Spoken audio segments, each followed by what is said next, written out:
So stand up, lean in. You don't need a cape just to help someone win. Do something simple, do something true. Make a sandwich for a friend, hold the door for someone too. Facts still matter, it starts with you. Check on your neighbor, share what you can do. One small action turns into a wave. Do something today, be the change that you crave. Facts still matter, it starts with you. Facts still matter, it starts with you. Good morning, good morning, good morning, good morning, good morning, everybody. So glad you're here. Thanks for joining us on a Monday. We know you've got many choices to make every single day, and we are super grateful that you choose to spend some time with us. So thank you, friends. I appreciate you. Tapping is clapping, and liking is loving, and sharing is caring. Have a favor to ask. Help us take out that gift goal today. Please check the gallery as well. It's important when you're off for a week, you lose a little cred within the FYP, and that's important because we know that there's lots of traffic out there, and we want to make sure that we have our audience informed. So that's what we need to pay homage to the TikTok god. So tapping is clapping, and liking is loving, and sharing is caring. Copy, link, share the live, repost, all the stuff. Thank you, friends. Don't forget, coming up this morning at 10 o'clock, we're going to spin we have a number generator. So over the past couple of weeks, anybody that donated, whether it was $1, $5, $10, $100, whatever that might be. Hang on a second. Okay. There we go. All right. Anyway, sorry.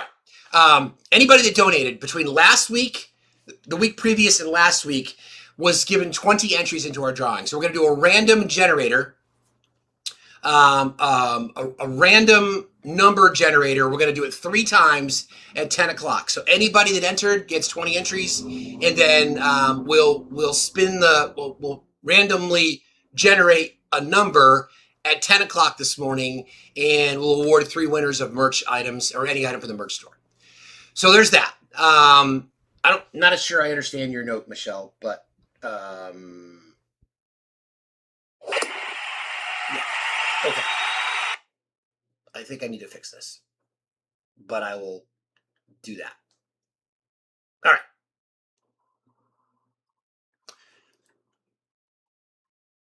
Okay, my apologies. So what you need to do is help us out, get to the FYP, also consider donating to the cause. We are still attempting to raise some significant capital for the Do Something Tour. I had a great conversation last night with a couple of people. More to come on that, more details, but we are still in the process of funding. So if you want to help us out, we'd really appreciate that. Any and all donations are always appreciated, never expected. Links in the link tree include links to the merch store, which is Facts HQ. Whole bunch of new items over there. Also go to the link tree for access to the Discord. It's kind of like the hub. Please follow along at all of our various socials, YouTube, Twitch, also Instagram, FB for the Do Something Tour. You can find all that information in the link tree in my bio as well, including the link to the website for the documentary. Now, I just want to make sure that everybody is aware. Hang on a second. Okay. Oh, you're all good. Anyway, you know the drill. Tapping is clapping, and liking is loving, and sharing is caring. So please help us out. We, generally speaking, we generally average between 1,500 and 1,700 people in here, and I think it's going to be a little bit of a fight for us to get back out there. There's a lot more traffic in the morning, which I respect, but this community has rallied, and I would assume that we will rally again. So thank you all for being here. I appreciate you. It is the 247th day that the federal government is breaking the law by not releasing everything connected to the Epstein files. We'll talk a little bit more about that this morning because it seems like this story has faded. We will not let it fade. I promise you that. And it is 71 days until the midterms. 71 days. Do you have your voting plan? Do you know what you're doing? Do you know, have you talked to your neighbors? Have you reminded people what's at stake? I think about some of the conversation we had last night, if you joined us for debate night. It was interesting. In particular, people have some big feelings.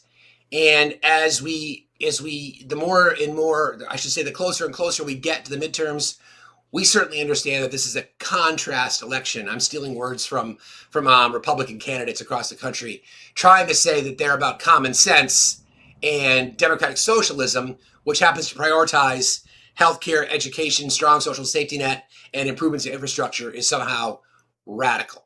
But that's for another day. All right, let's check in the latest on the situation in Iran. There has not been a lot of movement on any sort of settlement, so to speak. But let me give you the latest news. This is from, I'm sorry, I'm a little rusty. I'll get back in the game here. U.S. is preparing a major new sanctions package against Iran. Treasury Secretary Scott Bessent is expected to announce new measures today that the administration is describing as extraordinarily severe. The sanctions appear designed not only to hit Iran directly, but also to pressure countries and companies that continue doing business with Tehran, particularly oil customers. China is already pushing back, saying it will protect its economic interests and arguing that sanctions won't resolve the dispute. I'm not a big fan of sanctions in general. I've never really been. They never seem to work out well. I understand it's a diplomatic lever that can be pulled for leverage, but I'm not a big fan. Let me just do this over here on the tube. There we go. Okay. Sorry. YouTube is up, but does not seem to have any activity yet. Anyway, good morning, tubers. This is important because it suggests the Trump administration is attempting to substitute, or at least temporarily substitute, economic escalation for another major round of military escalation. So, tacoing out, basically. Iran is tightening its control over the strait. Let's see. Iran announced that ships violating its new transit regulations could face stiff fines, detention, or even confiscation. Tehran has established a Persian Gulf Strait Authority to administer the restrictions. That gives Iran an enormous pressure point because Hormuz remains one of the world's most important energy corridors as gas prices rise to $4.09 today, up slightly from yesterday. They were up from $4.06 a week ago. It was $4.10 a month ago, and then $3.15 a year ago. Diesel sits at $5.61 a gallon. And we're going to talk about the situation with beef prices and the lies, again, the administration is telling and the impact it's having on farmers. Because diesel costs are now at $5.61 a gallon. That's up $2 a gallon from a year ago. But all that winning. Anyway, the Iranian, let's see, or was I? All right, serious diplomatic push happening behind the scenes. Pakistan's Army Chief Munir is in Tehran today after reportedly speaking directly with Trump last week. According to Reuters, Trump asked Munir to use Pakistan's influence to encourage Iran to return to negotiations. And there's another important development. Oman's foreign minister is scheduled to travel to Tehran tomorrow, the 25th. Oman has repeatedly served as an intermediary between Washington and Tehran, and so the combination of Pakistani and Omani diplomacy suggests there is a genuine effort underway to create a negotiating channel. The Iranian rial has fallen to a record low of roughly 2.02 million rials per US dollar on the informal market as traders brace for new economic sanctions. Oil markets are reacting too, although somewhat counterintuitively. Brent crude fell about 1% this morning as traders weighed the possibility of sanctions, diplomacy, and continued disruption around Hormuz. Remember, over the weekend, every time we talk about this, you usually see a statement from the White House. This time, it's going to be record sanctions. That is market manipulation, friends. The market reacts. Every single week, it's the same thing. You can watch it like clockwork. And don't forget, the president wants to launch this program, this API on True Social, where people that spend $100,000 a month, by the way, the courts have stepped in and said, oh, we don't think you can do that. Anyway, $100,000 a monthly subscription fee to get early access to statements made by the president. So, for example, if someone had early access, they would get microseconds advantage over others when it comes to buying and selling stock. but nothing to see here. Totally fine. So U.S.-Iranian ceasefire de-escalation arrangement has effectively broken down, but neither Washington nor Tehran appears eager at this moment to return immediately to full-scale warfare. The unresolved issues remain enormous: reopening and governing passage through the strait, sanctions relief, Iran's nuclear program, ballistic missiles, and the status of Iranian line forces around the region. Iran has indicated that the previous agreement isn't necessarily permanently dead. It has described it as effectively being in a coma, but Tehran has demanded sanctions relief across the frozen funds, or access to frozen funds, I should say, and changes to the U.S. blockade before fully reopening the strait. The nuclear question has not disappeared. This remains a dangerous underlying issue. The IAEA has continued pressing Iran over safeguards and access to its nuclear program. Its board adopted another resolution in June urging Iran to cooperate. So even if Washington and Tehran reach some kind of temporary Hormuz economic arrangement, the nuclear dispute would still have to be resolved separately or incorporated into a broader agreement. And I will remind people once again, yeah, the mic is out. Yeah, it's a different mic. Sorry, friends. Serious issue with the soundboard. Apparently it's a known issue. So the two that I have, it's the same issue. I'm hoping to get it resolved today. Hopefully you can hear me okay. I'll just speak a little louder.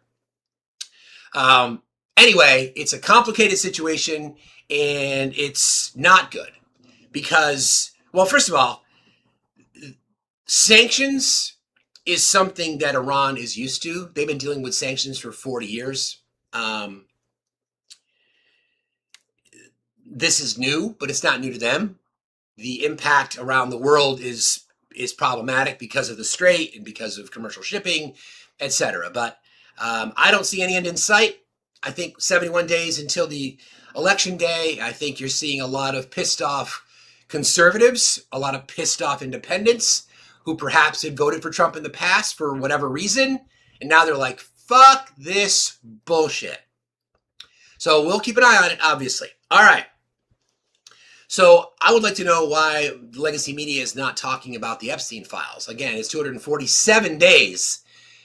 Coming up on a year, it's hard to believe that the federal government has been lying to the American public about the status of the Trump files. You know, because Donald Trump is in the files more than anybody, with the exception of Epstein's executive assistant, Leslie, what's her name? Leslie Groff? Yes. Epstein and Maxwell themselves. Because Donald Trump is a twice impeached, 4-time indicted, sexually abusing fraudster, convicted felon, name on a list, predator, racist, pedophile. Yes. As of today, there's been some developments. Judge Emmett Sullivan is putting more pressure on the DOJ. In the lawsuit Katie Fang, independent journalist, versus Todd Blanche, U.S. Judge Emmett Sullivan has been examining whether acting AG Todd, now permanent AG, and the DOJ are improperly withholding or redacting Epstein material. At an August hearing, Sullivan repeatedly pressed the DOJ lawyers to explain the legal basis for redactions and withheld records. According to courtroom reporting, Sullivan expressed significant frustration with the government's explanations and emphasized the public's right to understand what the DOJ is doing. This matters because Sullivan isn't merely asking the DOJ for assurances. He previously ordered the DOJ, this is from Courthouse News, by the way. He previously ordered the DOJ to provide him unredacted copies of disputed records for in-camera review. That doesn't mean on camera, it just means in private. Meaning the judge himself can compare what the DOJ possesses with what the public received. Keep in mind, the Epstein Files Transparency Act requires, it's not optional, requires under law to release anything and everything connected to the Epstein files that was in the possession of the DOJ. The only exceptions to be made would be the redaction of names of victims, survivors. So there's that. And of course, they have violated the law numerous times. Not only have they not released everything, but we know that survivors' names were included. Danny Bensky, one of the most prominent voices representing a large majority of survivors, had her name redacted, her personal information, her address was unredacted. So the DOJ cannot claim that they have been protecting the identities of survivors when she herself was like, here's a file with my name on it that was released. There's one particular document that keeps coming up. One of the sharpest disputes concerns FBI interview material involving allegations against the president. Early reporting established the DOJ's public release did not include FBI interview material concerning a woman's allegation against Trump. The allegations themselves are unsubstantiated, but their existence in the FBI file and it does not establish whether or not they are true. But they're there. We all know we operate in a world of allegations.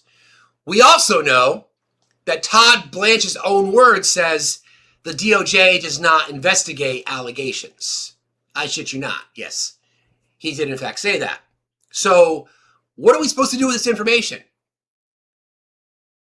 So is that what we're saying? No, my mic's not off. I just have to use a different wire. I have to use a wireless mic. My apologies. I'm sorry about that. Trying to get it fixed. Anyway. Okay.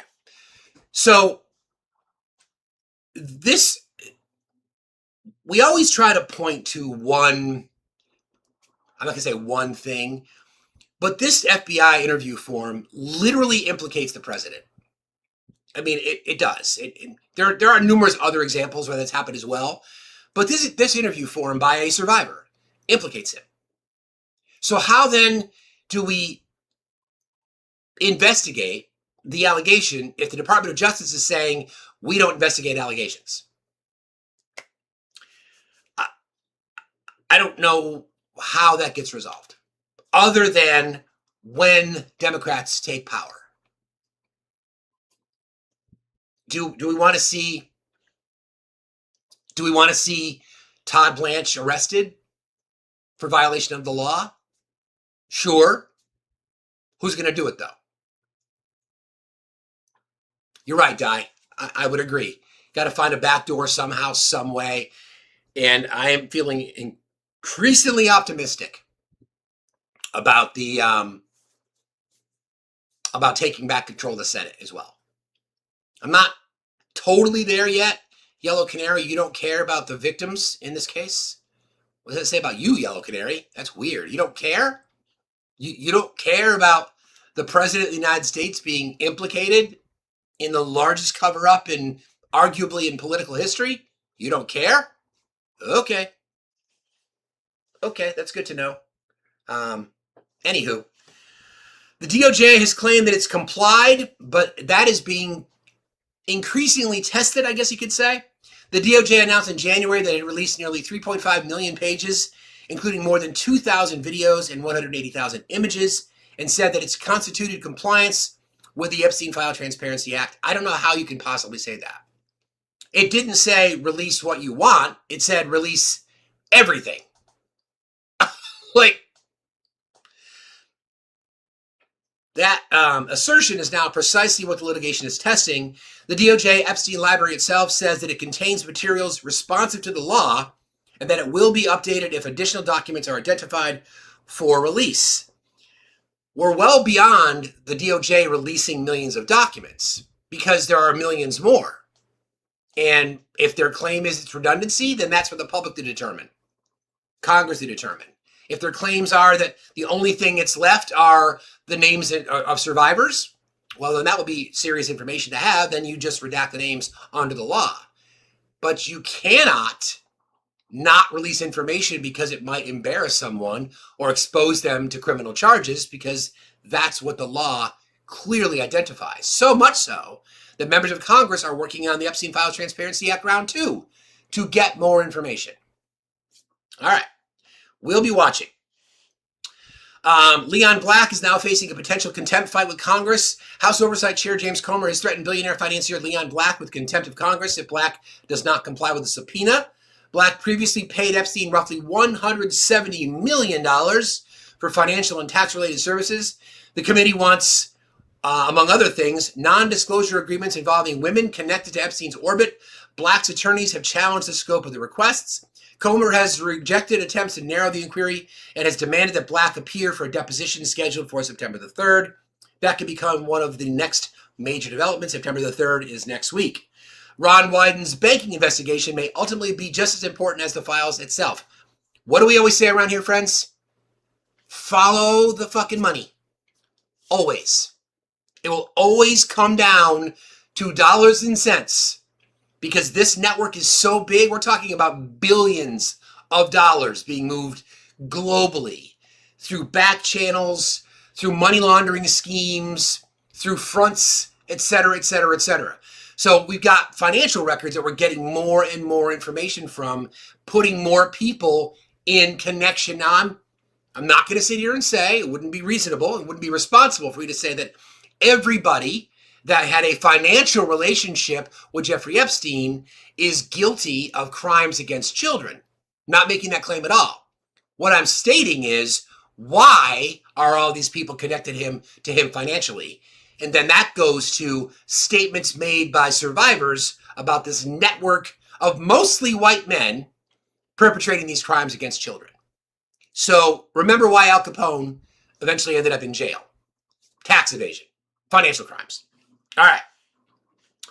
Senate Finance Committee ranking Democrat Ron Wyden released the results of a 4-year investigation earlier this month into Epstein's financial network.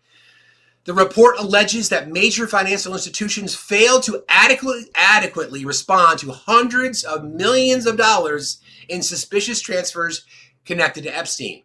Wyden says his investigation relied on suspicious activity report, or SARS reports, litigation materials, court filings, and information obtained from financial institutions. This potentially gets closer to a fundamental unanswered question. Who financed Epstein? Who received money from him?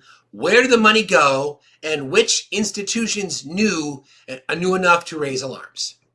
So,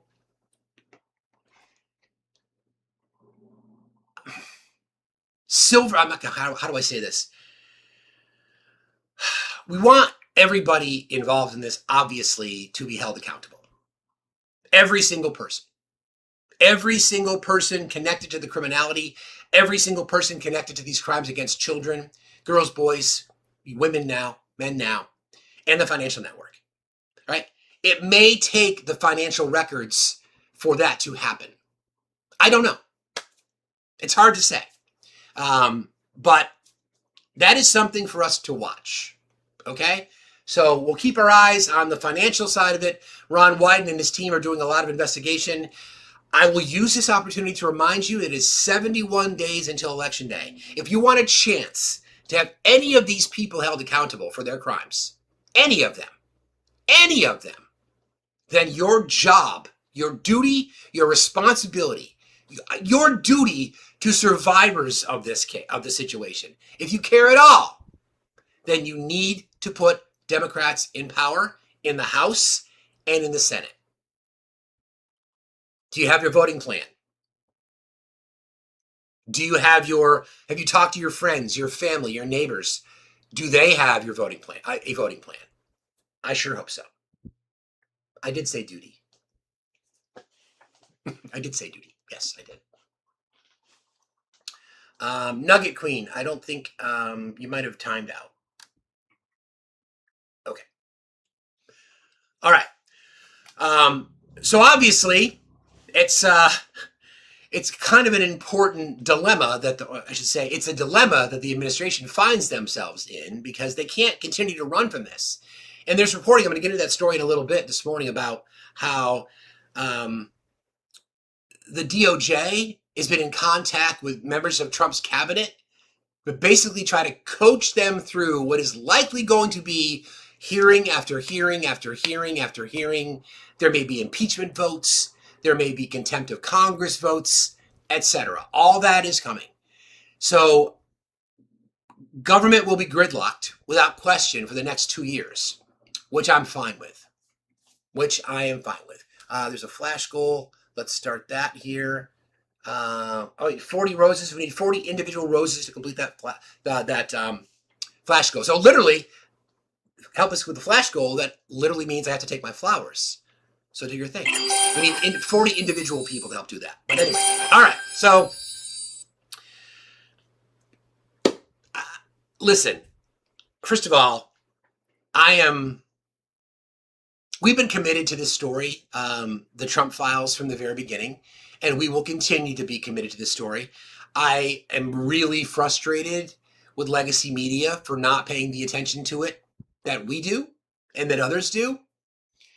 It's irresponsible journalism. And I think that every single day, I think thankfully Katie Fang and others, I've reached out to Katie Fang to try to get her on our show. I think that would be an amazing get, to be honest with you, but we'll work on that. I don't like the fact that this story just gets pushed aside. We cover the news here. It's what we do. But this story is so important because people are people. That's the point. Go back down to the basement. Yeah.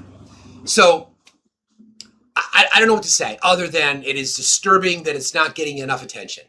So we will continue to track this story, whether it's through the financial network that eventually brings him down, or just the fact that the Epstein Files Transparency Act Round 2 comes out and more people held accountable. Todd Blanche needs to be dragged in front of every committee imaginable and forced to answer questions, unlike the snaky bullshit he did the last time.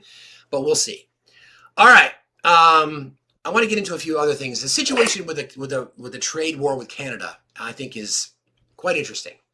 As you know, the president went after Canada, 50% tariffs. Canada said, well, we'll match that dollar for dollar. Then it became whether or not Canada was going to punish Trump states in particular, which I don't, part of me's like, sure, but I don't want that to happen because we have people who are in the fight against this bullshit that happen to live in some of those states. But it is a wild phenomenon that we are now dealing with. So I'm going to bring up a couple of guests, then we'll get into that story a little bit.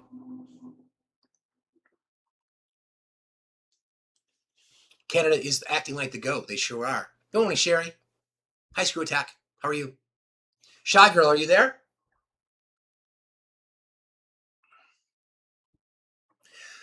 See, there's 700 people in your friends. If you guys have not yet completed your daily heart goal, your daily heart me, if you guys could take care of that, please.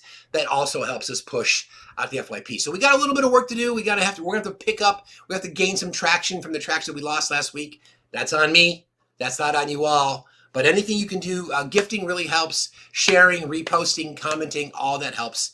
And once again, I'll do the plug for the Do Something tour. We are still fundraising in an attempt to try to put together this documentary. Cash App, PayPal, Venmo. Anybody who donates $3 or more gets entered into our contest. Donations accepted graciously at Facts Still Matter. Again, Cash App, PayPal, Venmo. Thank you, guys. All right, so let's talk about Canada a little bit. So I want to play some sound from Mark Carney. Because I think that's kind of where it starts, right? The president has come out with his fucking bullshit. And then we'll want to play some sound from Mark Carney. I'm also going to play some sound from Doug Ford, who's a premier in Ontario. This is getting ugly. And Canada's like, fuck all y'all. I'm not going to deal with this bullshit. And he's throwing shade. Tariffs are designed to hurt us and divide us. I warned that America is trying to break us so they can own us. And I promise that that will never, ever happen. And while we believed earlier this week that we were moving towards a mutually beneficial agreement, in recent days, the United States proposed new terms that were uneconomic, unfair, and undermined the net benefits for Canada and called into question the reliability of any deal. In short, they asked too much and they offered too little. Let me be clear. We take this step reluctantly. Reluctantly because we recognize that some of these measures will raise costs and reduce choice for Canadians. Reluctantly because we recognize that some U.S. companies and some U.S. states are innocent bystanders in a dispute that they did not want. Reluctantly because this trade dispute is preventing Canada and America from doing so much good that we could do together. But at the same time, we take this step confident that it is in the best interest of Canada. And that by rejecting a bad deal, by standing up for Canada, by focusing on what we can control, we will build Canada strong for all. Not backing down, right? And why should they? Why should they? And somebody asked a question in the chat regarding the legality of tariffs because the president tried to use IEPA as a broad brushstroke. The Supreme Court ruled that you can't do that. So they've been trying to find these little things here and there instead of just saying, you know, we respect you, Canada, as our number one trading partner along with Mexico. But no, Can't do that. Gotta just be petty. Fine. Canada's like, fine, want to play that way? Let's play. Good morning, Amy. How are you? Amy, are you there? Okay. Oop. Goodness. I want to hear a little bit more from. We're going to hear a little bit more from Mark Carney. This is regarding the, I guess, sort of near the end of the negotiation, because Howard Nutlick, another liar, another person on the Epstein file, the Trump files, who was a Commerce Secretary, he got involved. Lord Lutnick's involvement in the last days an impediment to getting a deal? It's a question for the U.S. administration. Ultimately, I'm responsible for the decisions of the Canadian government. We take it as a cabinet, but I certainly bear those responsibilities. And so the head of the U.S. administration, the president, bears responsibility for the decisions they take.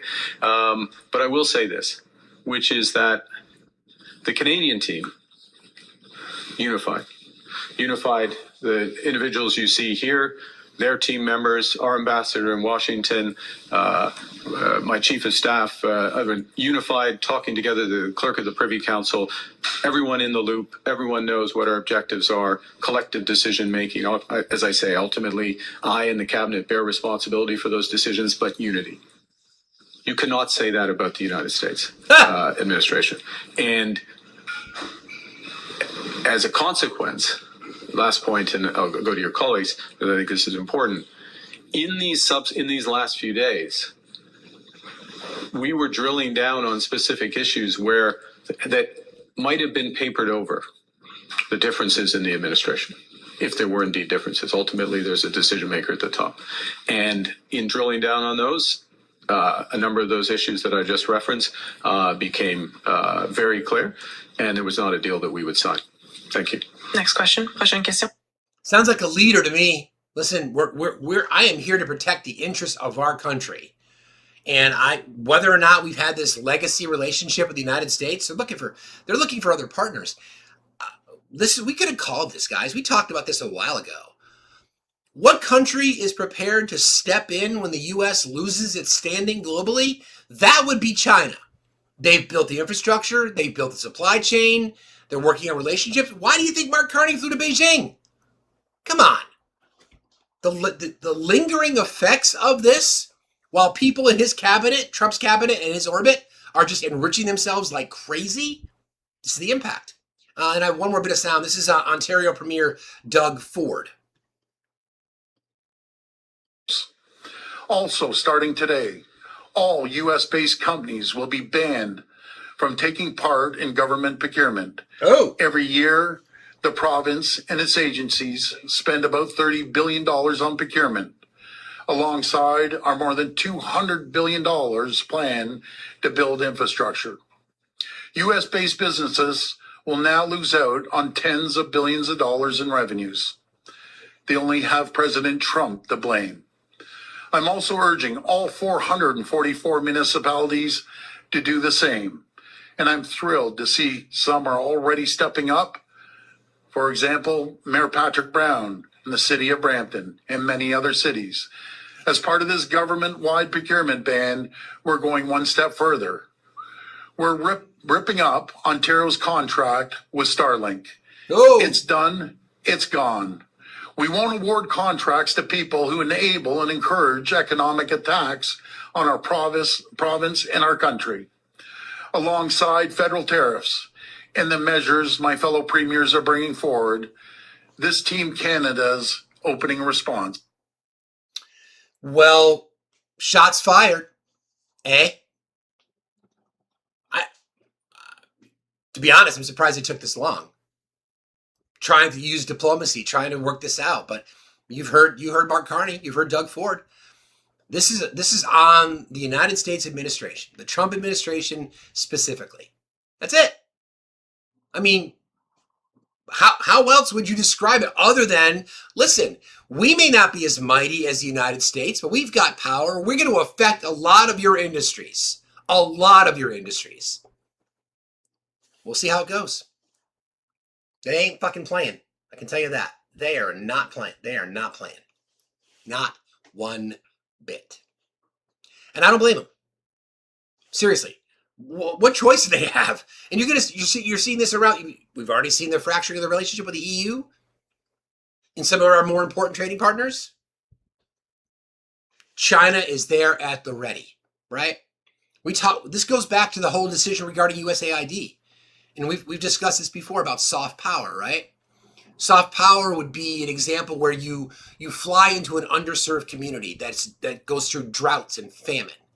You come in with supplies wrapped in the American flag. Members of the U.S. military, patched, represents salvation for many of these communities. That gives you economic leverage. That gives you leverage in general.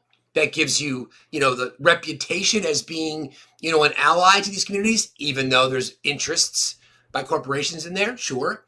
But now we funded USAID, which has led to millions of deaths globally. Yes, that's true. And then I'll remind people that Anthony Fauci is a fucking hero because of the work that he's done in providing treatments for HIV/AIDS, saving millions of lives. Now, because they cut funding to USAID because Elon Musk said there's waste, fraud, and abuse. Oh, and by the way, USAID was investigating his companies. Yeah, that's true. So was the Consumer Fraud Protection Bureau investigating his companies as well. Exactly, Erica. Soft diplomacy. Exactly. So now, without that presence in the world, China swoops in. Because they've been waiting for this. They've been preparing for it. They're like, if the U.S. ever fucks up, oh, they elected Trump. Okay, well, wait, they elected Trump again? Okay.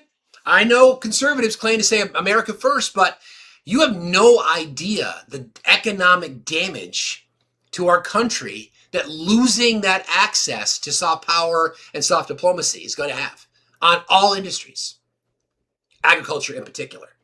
But, okay, nothing to see here. Nothing to see here at all. Totally fine. Everybody keep tapping, please. Appreciate you, friends. Hello, Krista. How are you this morning? Krista? All right. Oh, sorry. I didn't mean to disconnect you. Sorry about that. It does happen, though. All right. So, the new U.S. tariffs. All I can say is that good for Canada. Good for Canada. I'm going to use this next little segment here as a segue. We've been discussing Natalie Harp a lot. Necessarily. In case you don't know, Natalie Harp is the president's executive assistant. All kinds of rumors about her odd behavior. Thank you, John. I will. Her odd behavior. Let me just play the sound, then I'll do that while the sound's playing. This is her from a faith convention. This was from the Faith and Freedom Coalition conference back in 2020. And this is Natalie Harp, and it should surprise no one as to why the president loves her so much, or so she thinks. He does not, but she thinks so. Donkey in a barn, but we do have Joe Biden in a basement. It's a direct fight between us and an ideological cabal, a cabal so powerful that virtually every Democrat running for president synchronized the end of their campaigns to create the illusion of a socialist losing to a so-called moderate in the primaries so they could mask their real agenda in the general. We've never lived, let alone could dream up such a story. But C.S. Lewis did. It's all in The Last Battle, the final book of his best-selling series, The Chronicles of Narnia, in which the country's domestic and foreign adversaries devise a devilish plan to keep a donkey disguised as the great lion Aslan himself, hidden away in a barn, trotting him out ever so often, just to enforce the lie that he's the same Aslan who'd run their country once before. Well, in actuality, they are the ones running it, selling it out until it is no more. Narnia's fiction has become America's reality.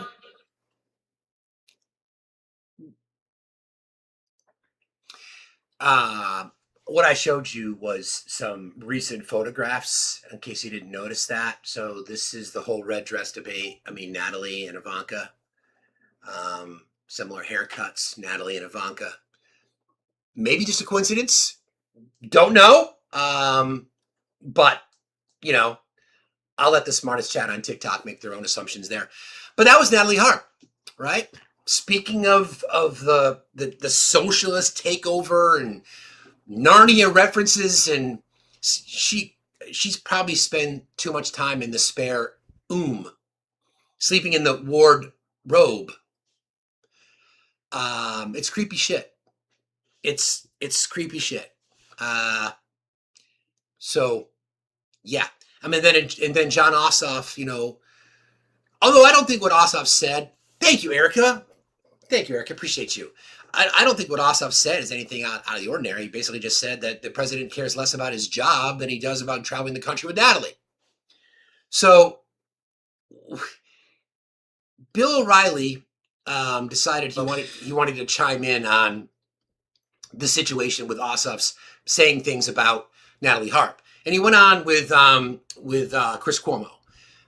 I could give a shit about either one of these guys, obviously, but I think this interview tells you a lot, because all we have listened to for the past few weeks is people going after Ossoff for a statement that he made about Natalie Harp. He didn't disparage her, not one bit. He didn't call her names. He didn't say quiet piggy. He just said the president seems more interested in traveling the country with Natalie. We know that to be true because Caroline Leavitt did not get invited to go on the catering truck. Whoa. Natalie did. Natalie got invited to go on the catering truck. So this is what these two clowns were discussing, but I think it's important. And it's about hypocrisy. Here you go. Who is a murderer over a U.S. senator. When you frame it that way, I might stay home. Probably a good call, Bill. Ossoff goes out there, number one says, this is Trump's war. He lied about it, but doesn't say what the lies are. That they were in imminent threat of getting something, that it would be over in a couple of weeks. Maybe that's a miscalculation. It's not a lie. And then Ossoff attacks Natalie Harp. Now, I know Natalie. A miscalculation? You see what I mean? Now, I would like to think, well, first of all, you are the smartest chat on TikTok. We know that, right? There's no doubt about it. We've been ripping the sort of hooded cover off of right-wing rhetoric forever. Nothing matters other than what they say to their base. So a miscalculation about the reason that we were in Iran to begin with? No, Bill, it's a lie. It's a lie. Okay? Keep that in mind when you're talking about the Iranian nuclear program, that they were an imminent threat, that no one thinks that they were an imminent threat. That's not a miscalculation. A miscalculation would be driving in LA traffic and you're going to be there in 20 minutes and it takes you 2 hours. That would be a miscalculation. If you know, you know. There is nobody that I know who works harder for this country. So Ossoff is a gutter snipe. The people of Georgia should know, because character counts. You know? Bill, the idea that... Hold on a second. Character counts, Bill? I'm sorry, character counts? Since when have you ever considered character in anyone? Since when? Since when have you ever concerned yourself with character, considering you have none? Numerous allegations against you for improper use of your hands, Bill. But people will fucking gobble it up because they don't care. I'm going to play this from the beginning. Who is a murderer over a U.S. senator. When you frame it that way, I might stay home. Probably a good call, Bill.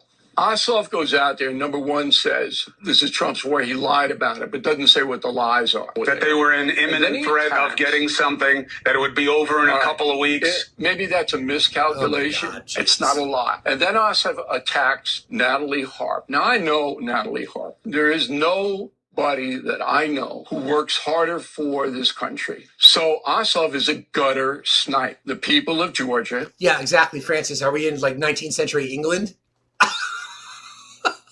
A gutter snipe? A snipe? Should know, because character counts. Okay. You know?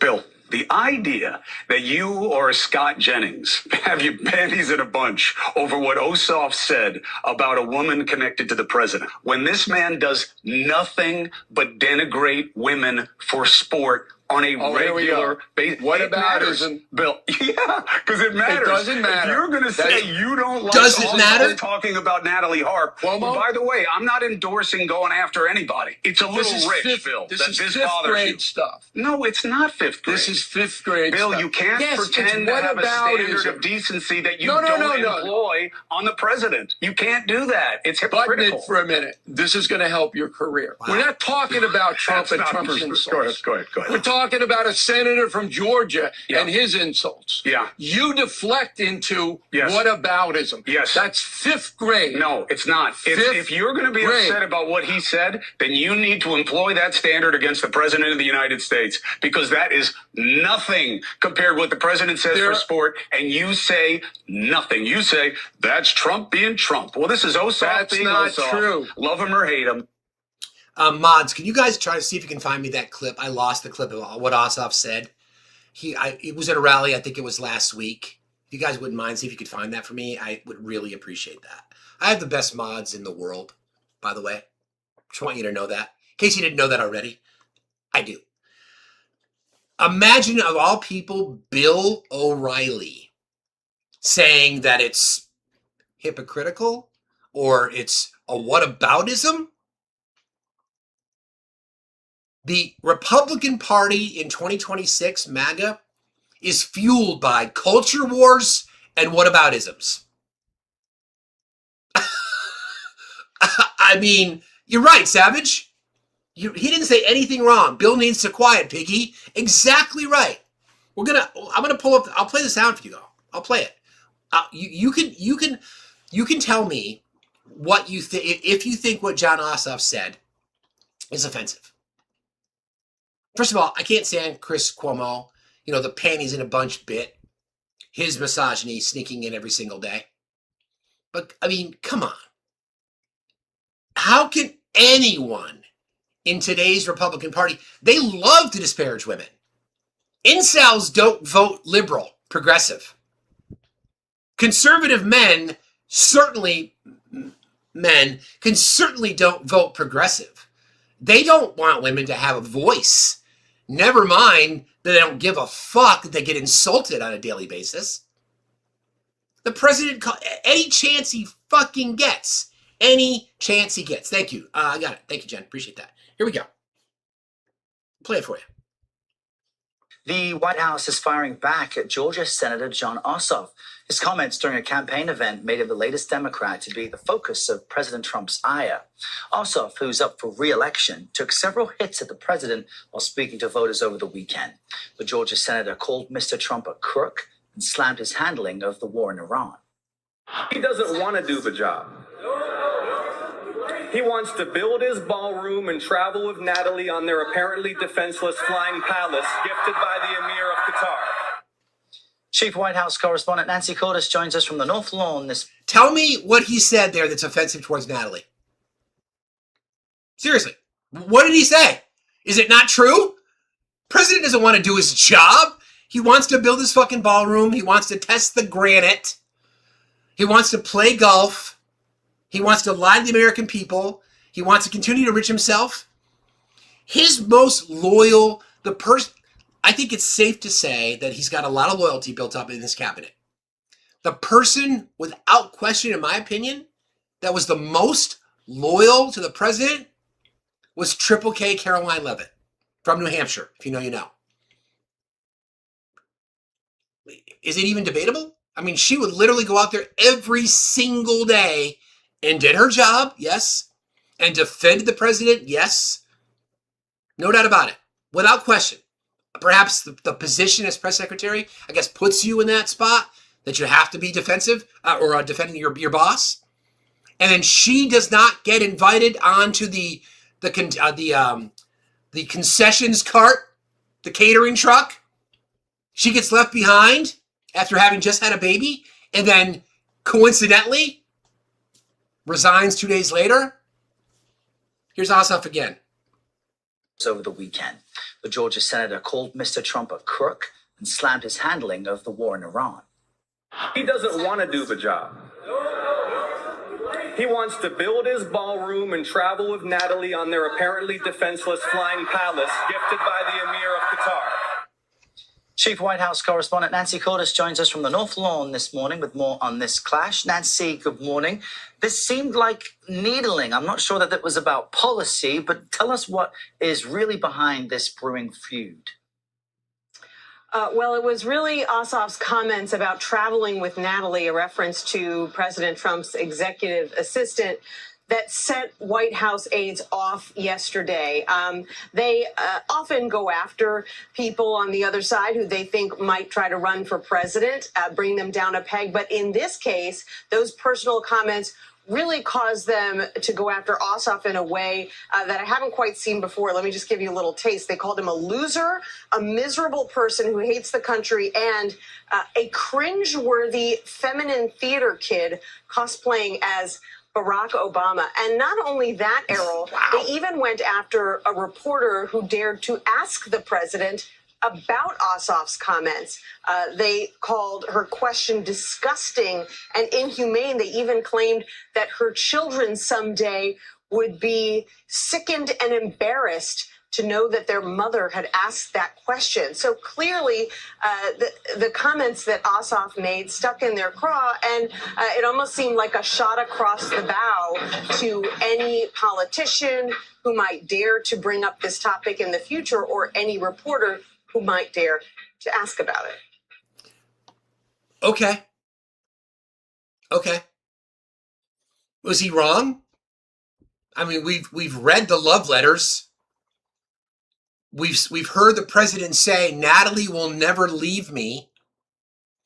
We've seen Natalie make these wild statements about how it's okay, you can cuss me out. That's totally fine. And people like Bill O'Reilly are talking about a whataboutism? Okay. They are terrified of people like Jon Ossoff because he's smarter than they are. He's better looking than they are. He's more eloquent than they are. Every single thing that Jon Ossoff and James Tallarico, for example, excel at, leading candidates in 2028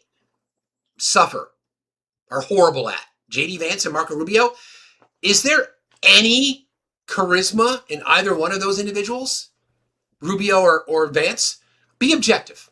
Is there any charisma whatsoever? No. James Tallarico is not loaded with charisma, but the dude is fucking smart as shit. And he scares the crap out of them. He scares the fucking crap out of them. And rightly so. It's going to be interesting in the next couple of years. That is for sure. Thank you, Matt. Appreciate you. Hi, Savage. How are you? Morning, Steve. Welcome back. Thank you very much for having me back. I just wanted to say I think that Kristi Noem ruined it for everyone. And I think anytime mentions a plane, that we get thoughts. And I think Jon Ossoff knew that. He will continue to deny it in his interviews, which I love him for. But, hey, blame Kristi Noem. That's all I got. I appreciate you, friend. Thank you. Have a good day yourself. Take care. Bye. It's a great point. Remember, all y'all went off when we learned about the airliner. I think we referred to it as the Jizz Jet at one point, right? There were a whole bunch of other names were thrown out there, but I think Savage is onto something. They seem to be very, very salty when it comes to planes. Yeah, there's that. I think it's hilarious. I think it's great. Fuck Van on wings. Yeah. Joe, how are you this morning? Joe? Okay. No Joe. Everyone keep tapping, please. Thank you, friends.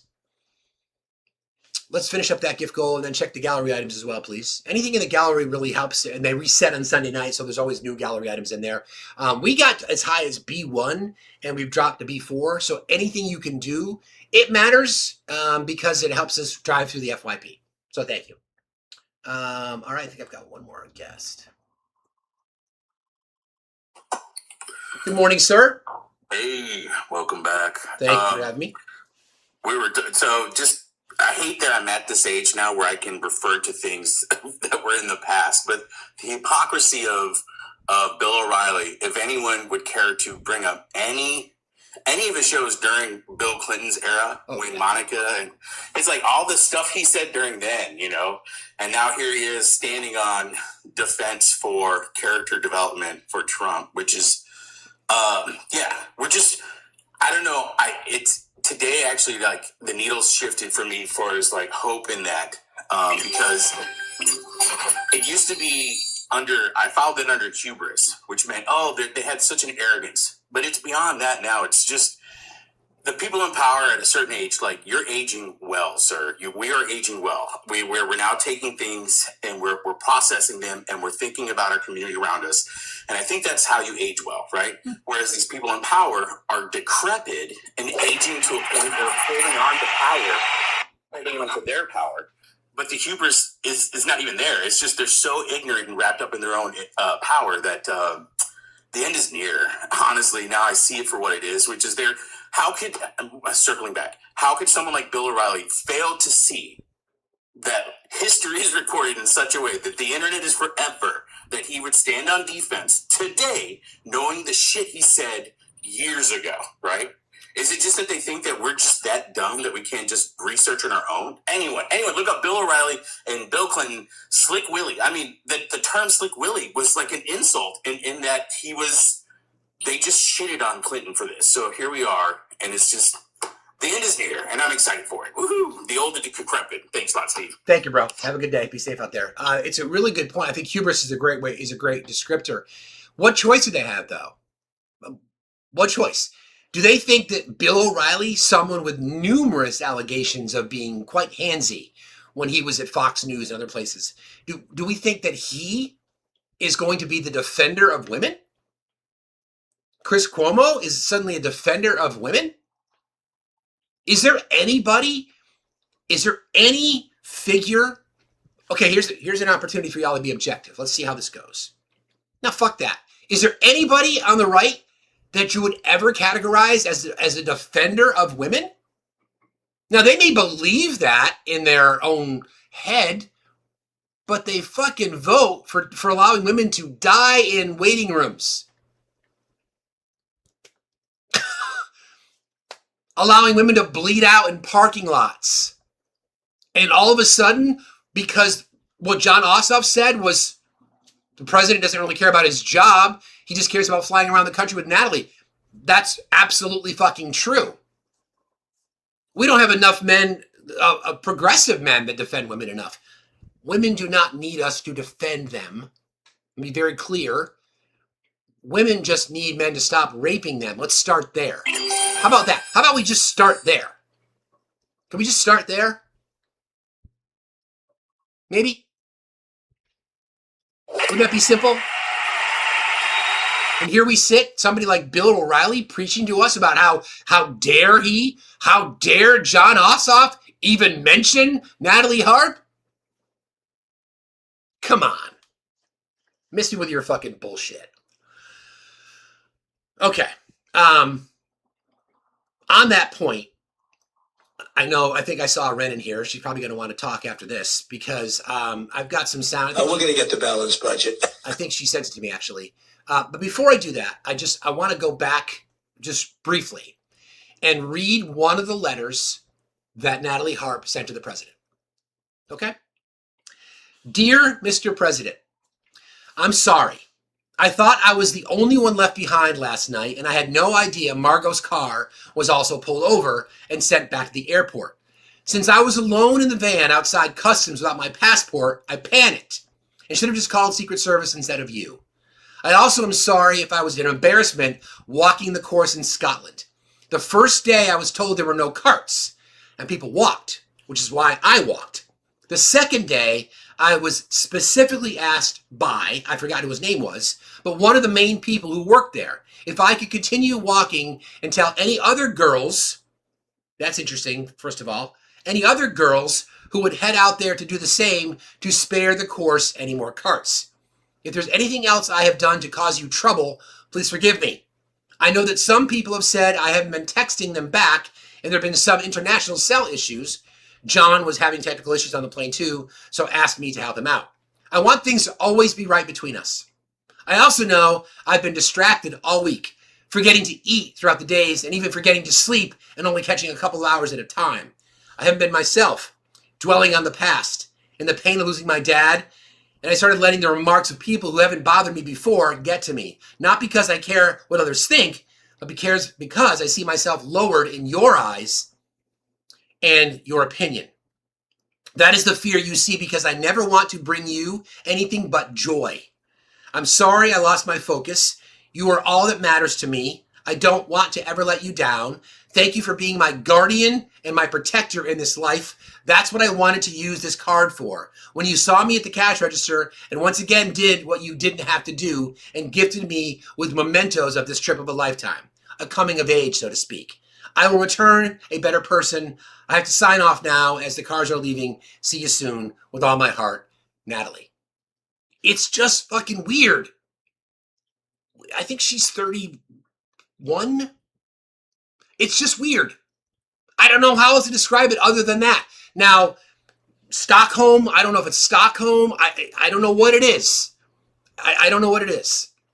But it's a fucking 35. Is that all she is? 35? Yeah. So, there's that. Okay. I want to play a little moment of history. Actually, let me play Doug Wilson first. Ren, you're probably going to want to comment. This is Doug Wilson. We know who Doug Wilson is. Doug Wilson is the Christian nationalist pastor who is Pete Hegseth's spiritual advisor, and he had some comments about submarines and women serving in said vessels. 130 people locked up in this steel tube under the water for 2.5 months. You put 3 women on board. That's like, why shouldn't I throw catnip into the pack of cats? No, there's going to be gay people in the submarine too. Yeah, that's another problem. So let's understand what he just said. So it's blaming the women who are serving their country for the men not being able to control themselves.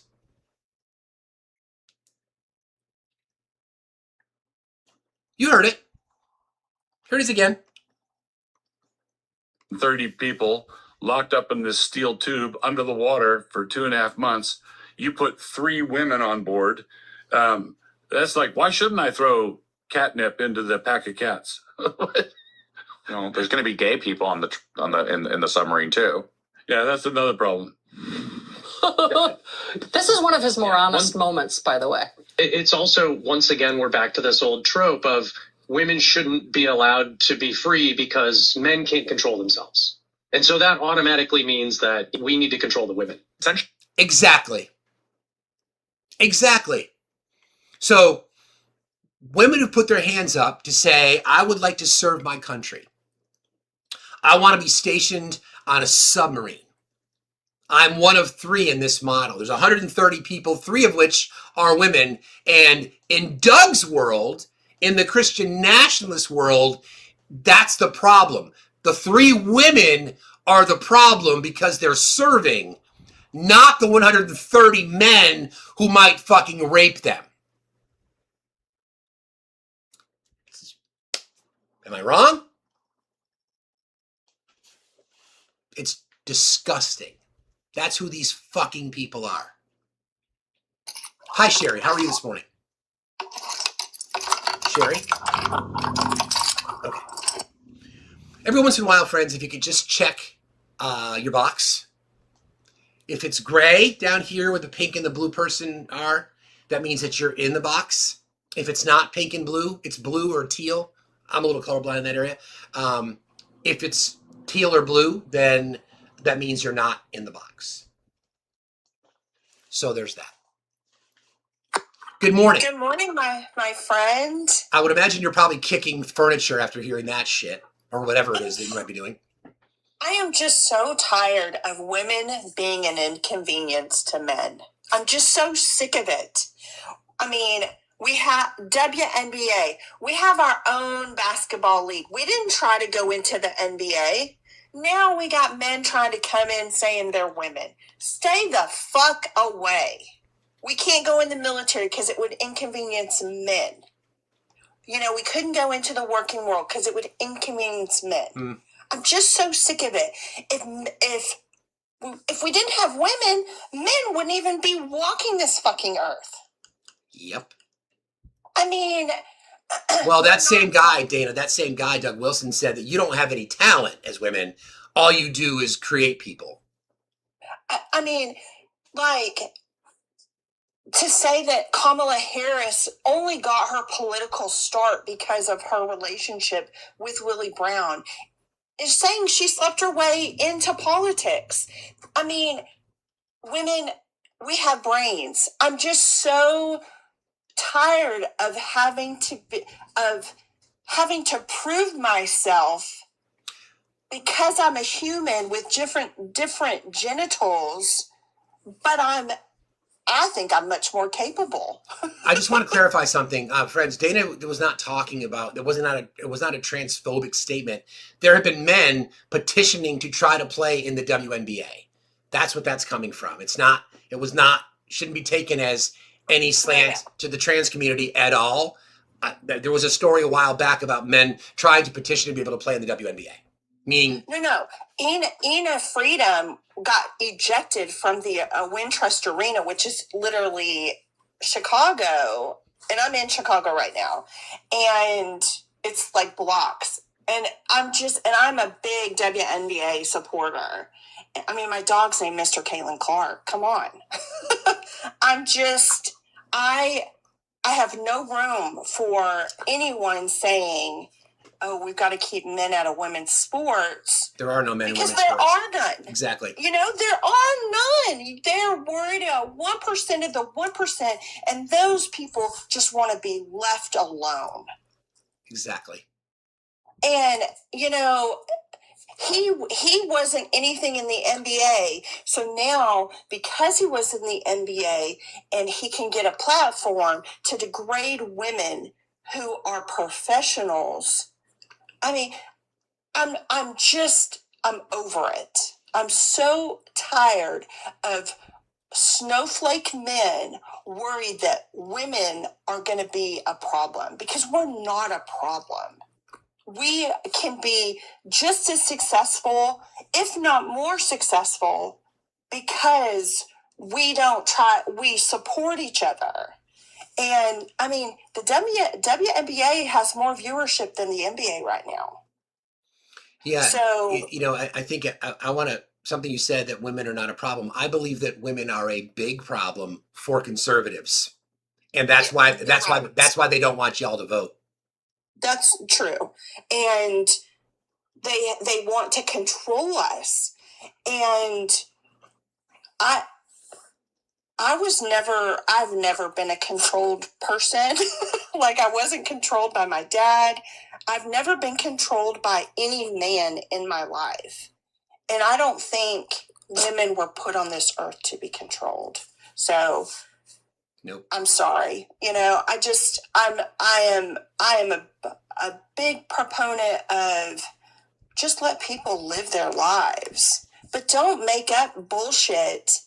People are people. Don't make up bullshit because people are living their lives.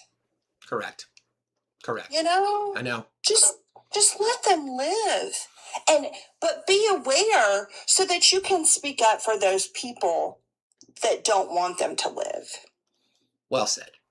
Well said. So, okay, that's my soapbox this morning. Appreciate you. I know you probably got some emails last night, so thank you again for reaching out to us yesterday. And then we should try to find some time to talk. Yes, absolutely. And my big day, my deadline of knowing if I'm going to be rich or not is September 18th. Well, good luck on that front, Dana. Thank you for everything. I appreciate you very, very much. And let's stay in touch, okay? Absolutely. Thank you. Thank you, Dana. Have a good day. Be safe out there. That's right. So thanks for clarifying. But obviously, so conservatives have been doubling down on their anti-women, anti-gay, anti-trans, anti-immigrant, anti-black, anti-marginalized communities. They've been doubling down on this message. Project 2025 basically said, all right, all you racists, you bigots, you transphobes, you homophobes, you womenizers, you rape apologists, here's your marching orders. And they're all like, yes, finally, I can say this shit out loud. I can say all the things that I've been thinking under the surface that I was told to keep quiet. Now I can say it out loud and proud. And the counter to that is we're asking people to vote. That's it. We're asking people to, the disabled community, thank you, Ally. When I say marginalized, I mean everybody. Absolutely the disabled community. Thank you for calling that out. You're absolutely right. Think about what you see. Think about what you see, what you hear. Think about the statements that are made by people, right? We got Mike, by the way, I've reached out to Mike Rogers' team. I'm hoping to get him on the show. I'll leave it right there because in case they're watching, I don't want, well, listen, I don't give a fuck. Mike Rogers, who's running against Abdul Sayed in Michigan, had said to diminish the E. Jean Carroll case, well, it was just civil. The question I would ask him would be, so, here's the deal, Mike. The settlement, he's paid out the money. A jury ruled that he deliberately and forcibly penetrated her with his fingers. What would you call that, Mike? Mike Rogers, who wants people in Michigan to vote for him for the Senate, claiming that Abdul Sayed is a threat, is dangerous? You're goddamn fucking right. Abdul Sayed is a threat and is dangerous to people like you, Mike, and to people like Bill O'Reilly, and to any fucking rape apologist that exists out there. I'm so fucking sick of their fucking bullshit. I want such an overwhelming majority in this election that they're going to be looking around thinking, holy shit, where do I hide? But you know what? I think I can safely say this. Women in our country will vote for people like Mike Rogers to have health care. Black women will vote for the biggest fucking racists there are in the world for their children to have access to shelter, food, water, education, and safety. That is the difference between people on the left and whatever the fuck that trash is on the right.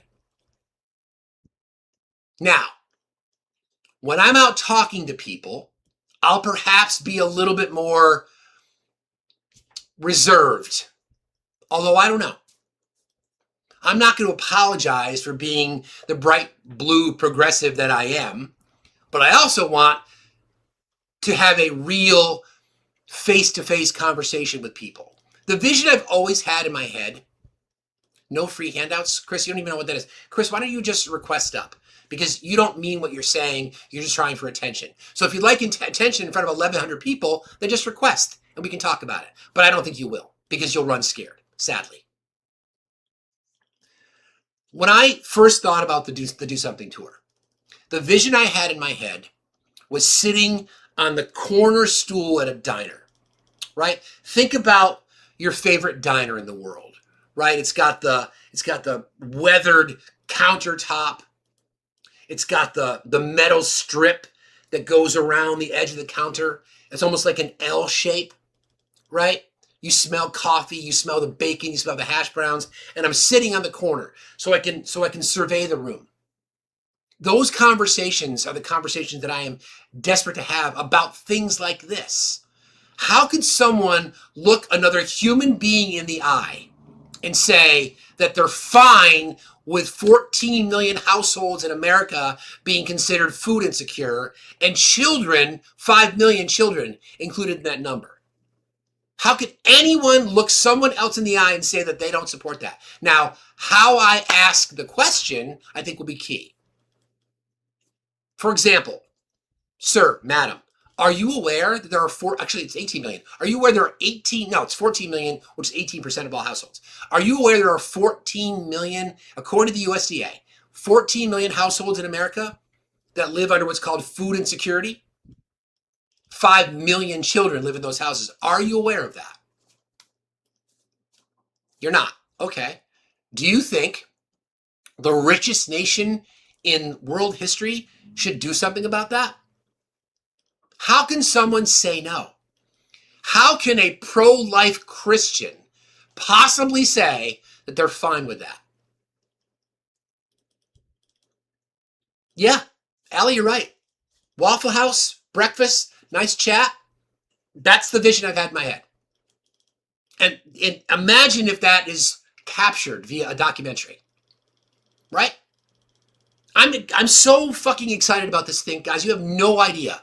Am I scared? I am petrified. Not fear for myself, but I don't want to let anybody down. That's the biggest thing for me. I don't want to let anybody down. But I'm trying to imagine how people could say that they don't want that, or an education system to be improved. Or how could they say that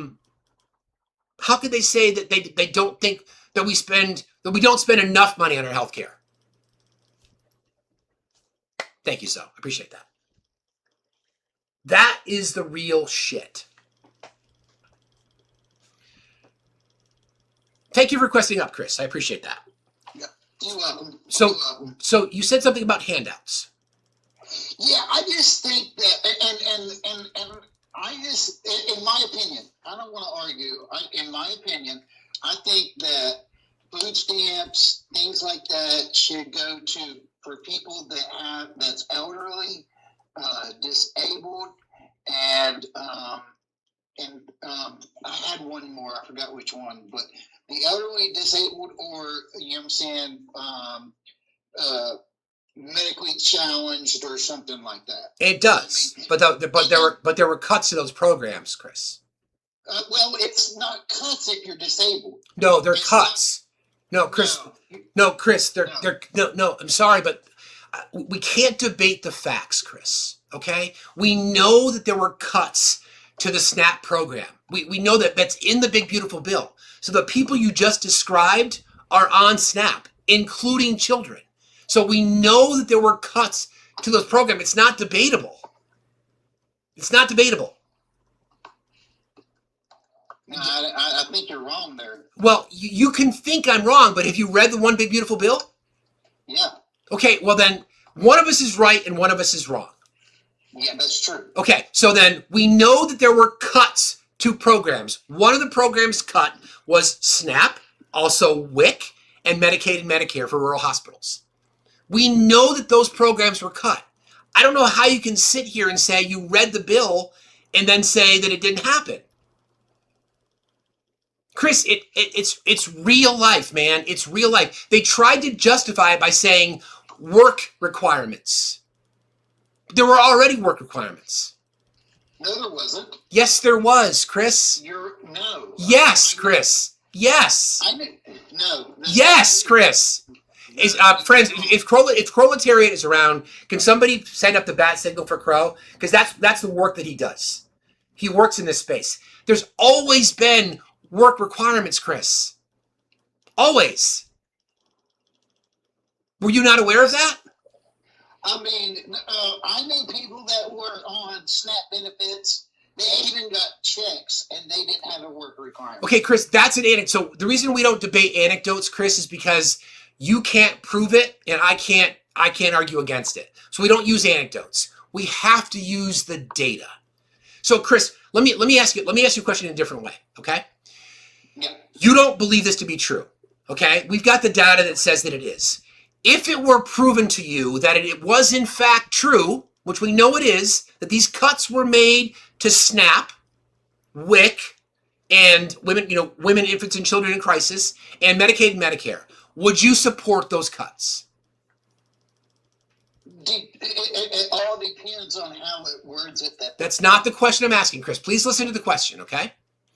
We know from the One Big Beautiful Bill, we know from the USDA, which the USDA is the governing agency who is responsible for SNAP benefits. Okay, we know that to be true. You don't believe that they were cut. If you found out that they were cut, factually, would you be okay with that? Like again, how did they cut them? Chris. That's what I'm looking at. Chris, you identified people in categories. The elderly, the disabled, that includes veterans too, by the way, and children. Those are the primary benefactors of programs like that. People who work are still on SNAP benefits. There's always been work requirements.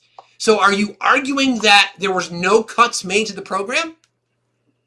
I think that there were no cuts to the program, but it did require work requirements for certain individuals, and those work requirements could be volunteering at a homeless shelter. It could be volunteering anywhere. So Chris, do you realize what you're doing right now is you're trying to justify this? So I talk about this all the time. I host a live every single day, and I talk about these topics all the time. I've read it, I've researched it, I've compared funding year over year over year over year over year. Okay? So what you're trying to argue is that they did not cut these programs. Now you're saying, well, if they did, there had to be a good reason to cut it. Mm-hmm. Yeah. So what, in your mind, what would be that reason? Able-bodied adults that don't need it, that can work. Okay, so let's talk about that. So a single mom, okay? Let me give you a scenario. You tell me if this person in your mind deserves it. A single mother of 2 kids, working 2 jobs, can't make ends meet. Should she be eligible for SNAP benefits?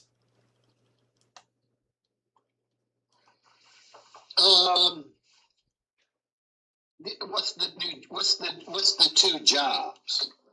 She's working 2 jobs. She's got kids, man.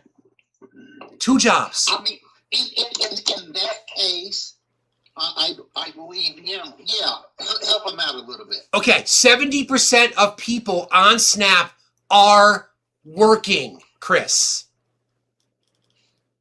You have to qualify. You've got to refile your paperwork like every month or year. I don't understand why you don't know that. Let me ask you another question. Do you think food is a right? I think food is a right, yeah. But okay. Now, hear me out. Now, this is what I'm going to say about this. Okay, all right. You got to stay. There you go. Thank you. Yeah, my phone sometimes goes black. I have to click it back on. Sorry about that. Mike, now I think food is a right. Now, hear me out, okay? And I don't want to be ganged up on. So nobody's ganging up on you. We don't do that here, Chris. This is why we have conversations. Don't go into the victimhood stare. We're just talking. Okay, this is a really important topic because sadly, Chris, you just don't have all the information.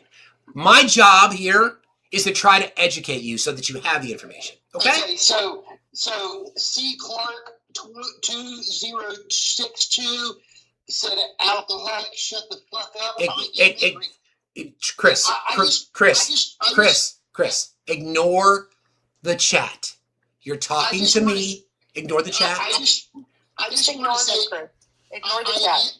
I am in recovery. I have over 20 years clean and sober. That's congratulations. Okay. That's fantastic news. Ignore the chat. Ignore the chat. Okay.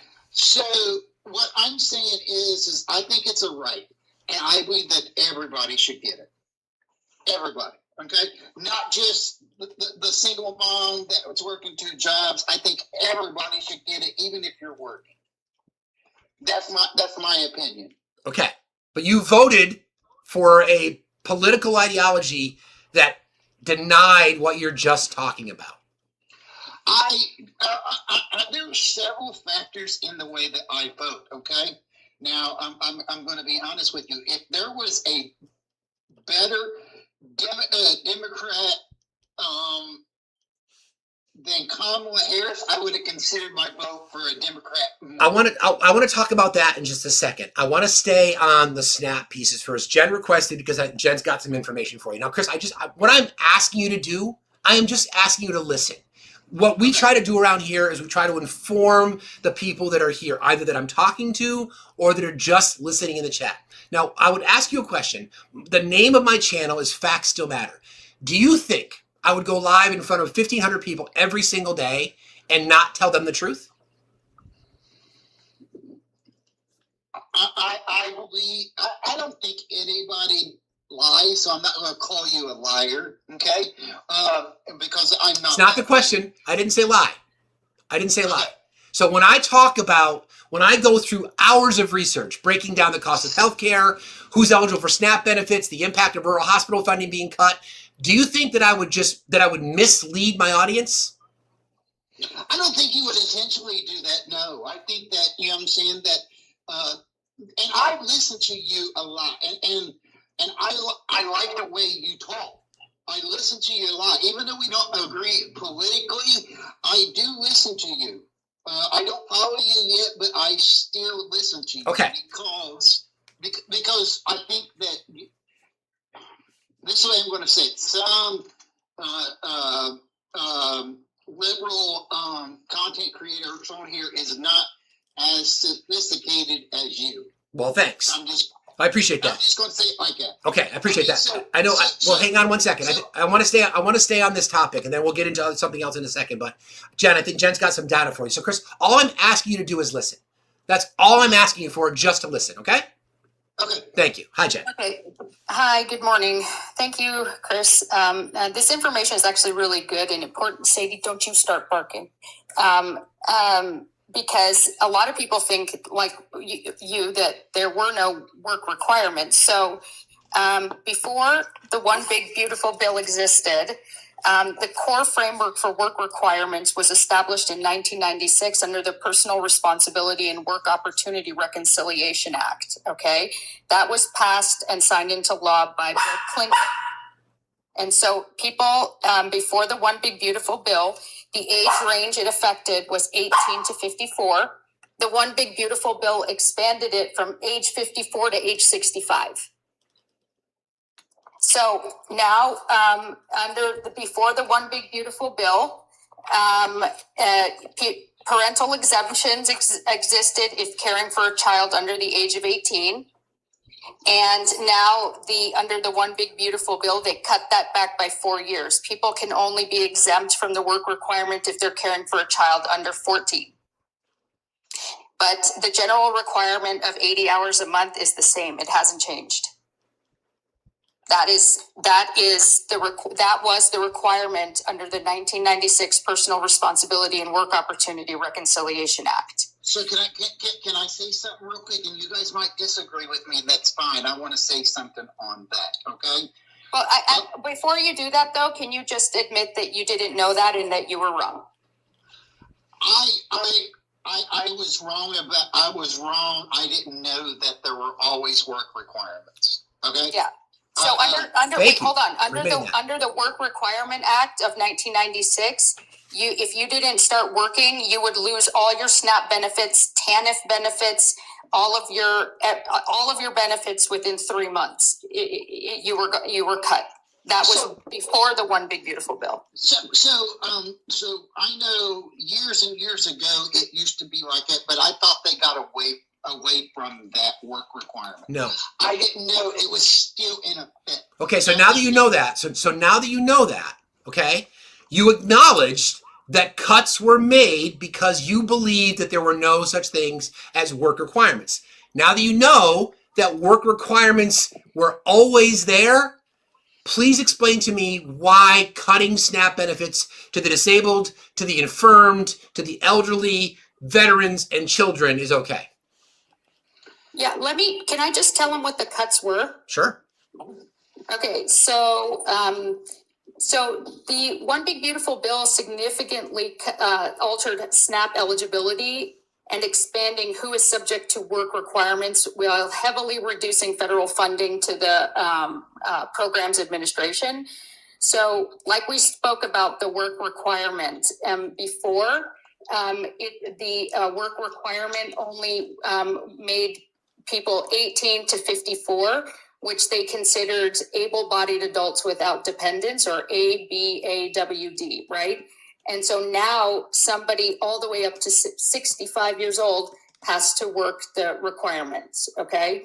And then the other thing that it did is that under children, if they were caring for a child under the age of 18, basically as a minor, any minor, then they didn't have to meet the work requirement. But now they've cut it back to 14. So if you have a child under the age of 14, you can be exempt, but 14, 15, 16, and 17-year-olds, you don't get exempt anymore. Then that's cutting their benefits, okay? So then you have the bill eliminated exemptions for several vulnerable groups, such as people experiencing homelessness, veterans, and young adults aging out of foster care. They will no longer be exempt from certain things. Non-citizen exclusion, many non-citizen groups that were previously eligible for nutrition assistance, including refugees, asylees, trafficking survivors, and certain humanitarian parolees, are now excluded from receiving SNAP benefits. Federal funding, so beginning in 2027, the federal government will cut its contribution to SNAP administrative costs. States will be forced to cover 75% of these costs, up from the historical 50-50 split. And that's coming from the Harvard Kennedy School notes.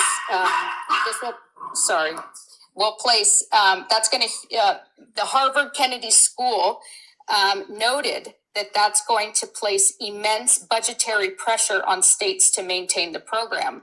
So because they're now it's going to be 75% to the states and 25% the government, there's going to be huge problems funding it, and they're going to have to cut back on that, further cutting back what has already been cut back. Does that make sense? So now that we know all that information, Chris, so now that we know all that information about the actual cuts to the program, when we know that work requirements already existed, do you still feel the same way? And I think that they went too far. I'm going to say that. I think that still cuts need to be made in a more on food? productive way. On food? So, wait a second. Wait, Chris. Wait. Hold on. Wait. I just want to clarify. You're saying that cuts should have been made to food programs. No, not food. But that's what happened. I know. And like I said, if I'm saying food isn't right, so I think food should be free. But you voted for that, Chris. We're never going to get there, though. But you voted for that. But we're also $40 trillion in debt. But you voted for that too, because Donald Trump added more to the debt than any president in history. You voted for that too. I would vote for it again. So you don't care about the debt. I mean, I feel like, I'm saying that he was a better pick than Kamala. Wait, Chris, let's back up a second. You said you brought up the debt. Donald Trump factually has contributed more to the debt than any president in history, and you just said you'd vote for it again. So then you don't care about the debt. I mean, I think the debt is really bullcrap. Okay, then why did you bring it up? I mean, I just think that... No, I want you to answer the question. Why did you bring it up? If you think it's bullcrap, why did you bring it up? Because I don't know. I'm just thinking. Chris, this is what I think. I'm going to tell you what I think. I'm going to be straight with you, okay? Yeah. You have been propagandized thinking that conservative politics are the best way to lead our country. You denied the fact that Kamala Harris was the most qualified person to ever run for the presidency. It's undeniable. She's the most qualified person to ever run for the presidency. Instead, you voted for a twice impeached, 4-time indicted, sexually abusing, fraudster, convicted felon, racist, pedophile. That's who you voted for. So there's no proof that he's a pedophile. Well, how would we determine the proof, Chris? I mean, well, there would be court cases. Right, there are court cases. Wait. There are court cases. Of him being a pedophile? Absolutely. The FBI has to investigate. How do you determine criminality, Chris? There has to be proof. So how do you determine proof? How do you determine? I'm asking you. How do you determine proof? You do what?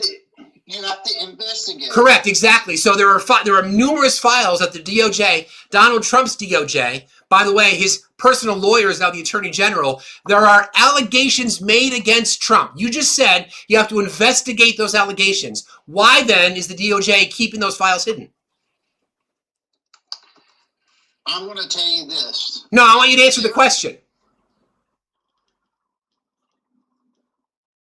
Answer the question, please.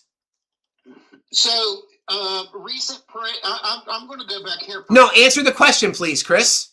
Say the question one more time. How would we determine criminality? You said we'd investigate. There are files, allegations made against Donald Trump by a 13-year-old girl that exist in the files, claiming that he raped her when she was young. Those files have been kept under wraps by the Department of Justice, Donald Trump's Department of Justice, under the Attorney General that he appointed. You just said that we'd have to have an investigation. Why is that not being investigated? It was. No, it was not. It's being hidden. Yes, it was. No, it wasn't. It was found non-credible. No, actually funny. That's funny you say that because they used some of the same information in that file that's been redacted to convict Ghislaine Maxwell. So if it's credible enough to convict her, why is it not credible enough to convict the president? Yeah, I was just going to say that, Chris. There was a victim who, as a minor, was abused by Maxwell, Epstein, and Trump. They interviewed her 3 times, and she was used to convict and imprison Maxwell and Epstein, but nothing was done with the information about Donald Trump abusing her when he shoved her head into his lap with his exposed genitals and she bit his genitals. Right. So can you answer that question then, please, Chris? Do you understand? See, this is the problem. This is the problem, right? And I normally don't platform somebody with your views at this particular point, but it's really, really important that you understand. Well, I'll leave. That's probably a good idea. Get the fuck out of here, you piece of shit. So thank you, Jen, for having all that data, by the way. I think what we just witnessed, right? This is what's left.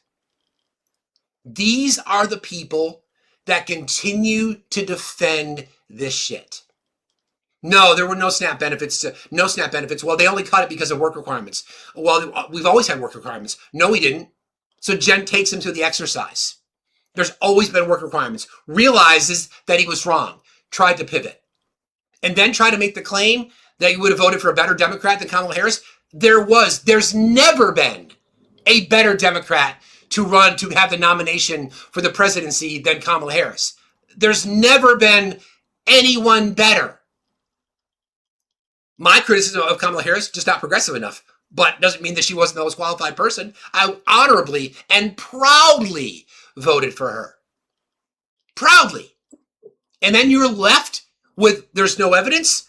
You just fucking said, you pathetic rape apologist, that it would need to be investigated. Then why is the DOJ denying the investigation? You know, there's a very interesting information that I think a lot of people don't know is that, like, I mean, I think it's fair to say that John F. Kennedy was one of the greatest presidents in American history. Sure. It's unfortunate. So John F. Kennedy. Womanizer, but aside from that. Okay, well, yeah, I mean, true. I'm not going to deny that, but he was pretty incredible. But he only had 13 years of experience working in the United States government before he became the nominee for president. If you look at Kamala Harris, she had 27 years of experience working within the United States government before she became the nominee. And they say she was not a good pick, but you guys voted for somebody at the time had zero government experience. Correct. I mean, it's beyond my understanding at all. And then, you know, I can't. It's so disgusting. It's just. I know. Yeah. Thank you for jumping in and providing the data. Hearts to the chat for Jen, please. Keep it. Are you feeling better today? I am. I wish I could find my goddamn glasses, though. I have my ugly ones on. I call them the BCGs. We have photographic evidence of you with your glasses on, so we know they exist somewhere. They're somewhere in this house. I don't know where they are. I'm almost tempted to say Sadie took them. Probably. That's what I would do. Blame it on her. Thank you. Yeah, we're going to gaslight Sadie. Thank you. Thank you. I love you. Talk to you later. All right. Love you. Bye. Bye. What we just witnessed is the fight that we're in because John, whatever his name was, will vote. He'll vote. He'll go uneducated, uninformed, with hatred in his heart towards marginalized communities, and he'll vote. So there are 1,300 people in here. Every one of you who believes what we believe, the progression of our political system, the protection for rights for marginalized communities, you have to counter that vote. Maybe that's the motivator. Maybe we need to change our messaging. We need to be the counter to hatred. Do you vote in elections? Yes, because I counter hatred. Do you vote in election? Yes, I do, because I stand against bullshit. Just witness it in real time. Chris was the name. Just witness it in real time. You cannot sit there and say that you believe that food is a right and yet vote against it and then say, well, that's not true. Literally took him through the exercise, and then Jen put the cherry on top with the specific data. Well, there's no evidence. Yeah, there is. Even when presented with evidence, it's still not enough. Well, there's no evidence. There is evidence. Well, there's no court case. There is a court case. Well, the jury was rigged. Trump's lawyers picked the jury. Well, it's in New York. Would it matter? Well, it's just civil.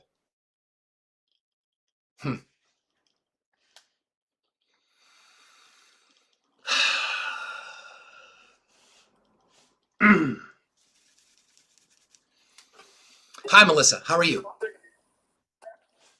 Melissa? I'm good. Good morning. How are you? I'm fine, thank you. What's on? Can Good. you hear me? I can. Yes. What's on your mind? So I hate that he left. So there are 342 million Americans in the United States, or people, and only 1.4% of people receive SNAP benefits. Or 1.4% of our taxes goes towards the SNAP program. Only 36 million people are on the SNAP program. Correct. And I really wish that people would educate themselves and stop listening to purposeful disinformation. And they target that group of people because they know they aren't going to fact check. They know they aren't going to research. Just like he said, he read the BBB. It's no way you read it and you're going against. First of all, it's like 900 pages. And I really doubt that he read it if he doesn't have a reason to read it. And if he did, he didn't read all of it. And if he did, he didn't understand it because he was going against what you were saying. What you were saying was correct. Now, as far as our taxes, I get so tired of people. Oh, my tax dollars is doing this. No, your tax dollars goes to 3 areas: social programs, the federal debt, and the military. Correct. For the most part, it's not going anywhere else. It's not funding undocumented immigrants or all that. You have to have ID and all that stuff. I get so tired of hearing the misinformation. It is driving me insane. It is crazy. Tell me about it. Like, just read, and if you don't understand, continue to watch Steve or other people that can explain it to you. If you have questions, just ask, but stop going along with what you're hearing. Agreed.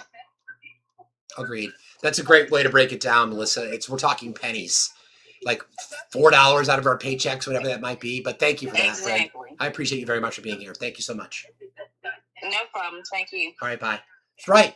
342 million people live in our country. Only citizens are eligible for these benefit programs reimbursed by the federal government. And Kamala Harris wasn't qualified. Donald Trump building a ballroom, flying around on a gold-plated jet, enriching himself to the tune of $2 billion, but you don't want kids to eat? And American Sniper, stop spewing lies in the chat, because if you continue to do that, we will just remove you. We will deport you. We will not give you due process. We'll send you packing. So don't be a coward. Okay? Thanks. Appreciate that. Oh, here you are. Why are you lying?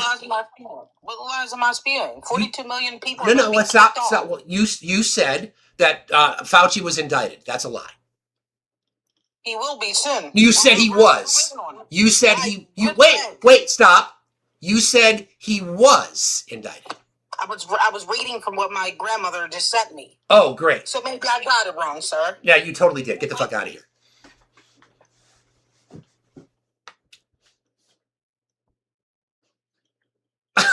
Like, what? What? Now grandma is your source? Listen, my grandmother and a red-blooded Italian-American woman who came over to Ellis Island was without question the greatest chef ever. She could make the most amazing meals with nothing. But I wouldn't take her advice on politics. I would listen respectfully, but if she's going to say, this is how you make marinade, damn right I'm going to pay attention. Is this where we are now? Is this where we are? I'm not saying that's rhetorical, because that's obviously where we are. They vote, friends. Yeah, by the way, it's not gravy, it's sauce. Okay? It's not gravy.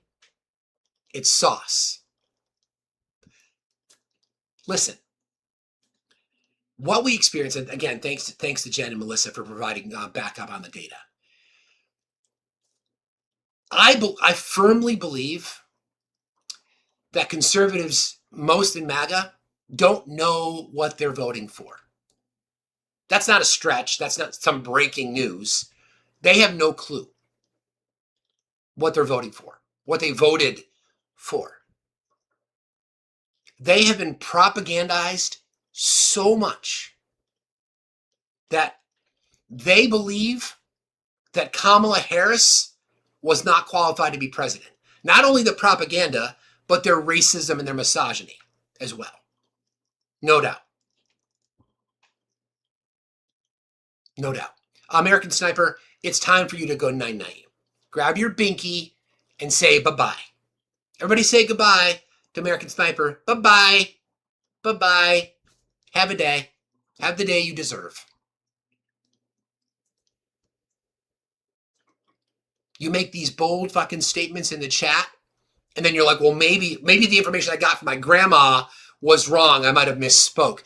No, you lied. So stop with your bullshit. Man, oh man. We're talking about food. My God. Good morning, Roland. How are you today? Oh, I didn't know that I was on there. I believe I accidentally had clicked to come on when I was putting my phone in my pocket. I'm at work. I'm sorry. I'm just listening. No problem. Thanks for being here, friend. I appreciate you. I'm sorry, I got distracted. I have to go to Discord. Give me a second. Give me a sec. All right. A statement. Thanks, Tiff. A statement from the president. I don't have the sound effect, so I'll do my best. This is from the president at 6:30 this morning. Canada has been ripping off the United States of America for years. Their ridiculously high tariffs on our farmers and farm products has made life impossible for these great American patriots and has long created a $60 billion deficit between our two countries. Not sustainable and not anymore. On January 1st, 2027, tariffs on all cars, trucks, both large and small, automotive parts, and steel will be increased to 50%. Build in the US and there are zero tariffs. Canada will be treated like a state no longer. They've never been a state. On trade and in other ways, also, they are among the worst nations in the world to deal with. They feel entitled, and yet we don't need Canada. They need us. They do 95% of their business with the US. With us, the exact opposite. Thank you for your attention to this matter, President Donald J. Trump. Okay. I think Canada has said, fuck y'all.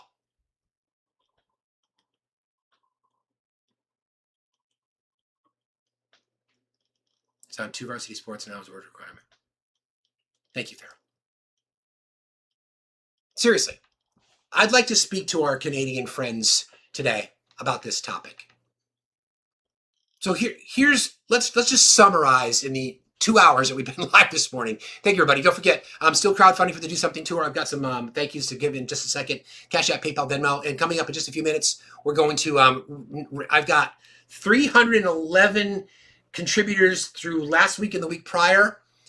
I've given everybody 20 entries, and they're all random. Did it through a spreadsheet, did a little scramble. So it's all right here on my device. And our friend Brooke's going to spin the number generator 3 times. We're going to award some merch. Anyway, we have people in our country defending taking food benefits away from people because they didn't believe that it happened. Didn't happen. Didn't happen. It did happen. Oh, it did happen? Well, it had to be justified because there had to be work requirements. There was work requirements? Oh, well, Kamala Harris sucked. Okay. Okay. No problem. And now Canada, our neighbors to the north, are going to get, it's going to get up. Hey, Dean, how are you? Dean, are you there? Dean? Oh, that was an accidental. No problem. Thank you, friend. Appreciate you. Everybody check the status. Check your box status, please. I'd appreciate you. American Sniper, you can go talk to Grandma. You're done. There's a lot of pockets today. I know. There's a lot of pocket. What's going on in the pocket? Seriously. Okay.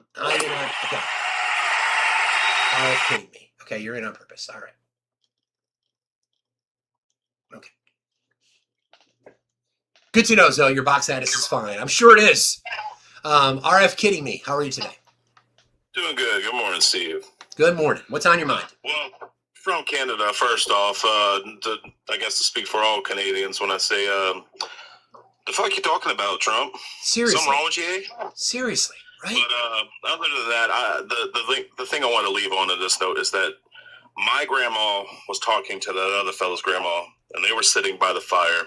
And my grandma told his grandma, "Why are you such a fucking liar?" Talking about, hey now, rim shot. Shit out. Thank you, friend. I appreciate you very much. That's great. I mean, come on. Every single day, man, we're talking about fucking food. We're talking about food. Food. The pro-life evangelical Christians, the Christian nationalists, we're talking about fucking food. We're not talking about Netflix subscriptions. We're not talking about new shoes. We're talking about food. What the fuck?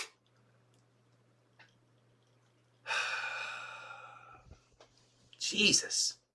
I have a job. This is my job, the normal gay. You want to come up and talk to me about it? Probably not. Good morning, my friend. How are you? Good morning. I got a bone to pick with you. Uh-oh, what did I do? You called gravy sauce? No, you all call it gravy. I call it sauce. What is your facts on that? My grandmother. There you go. My grandmother said it's gravy.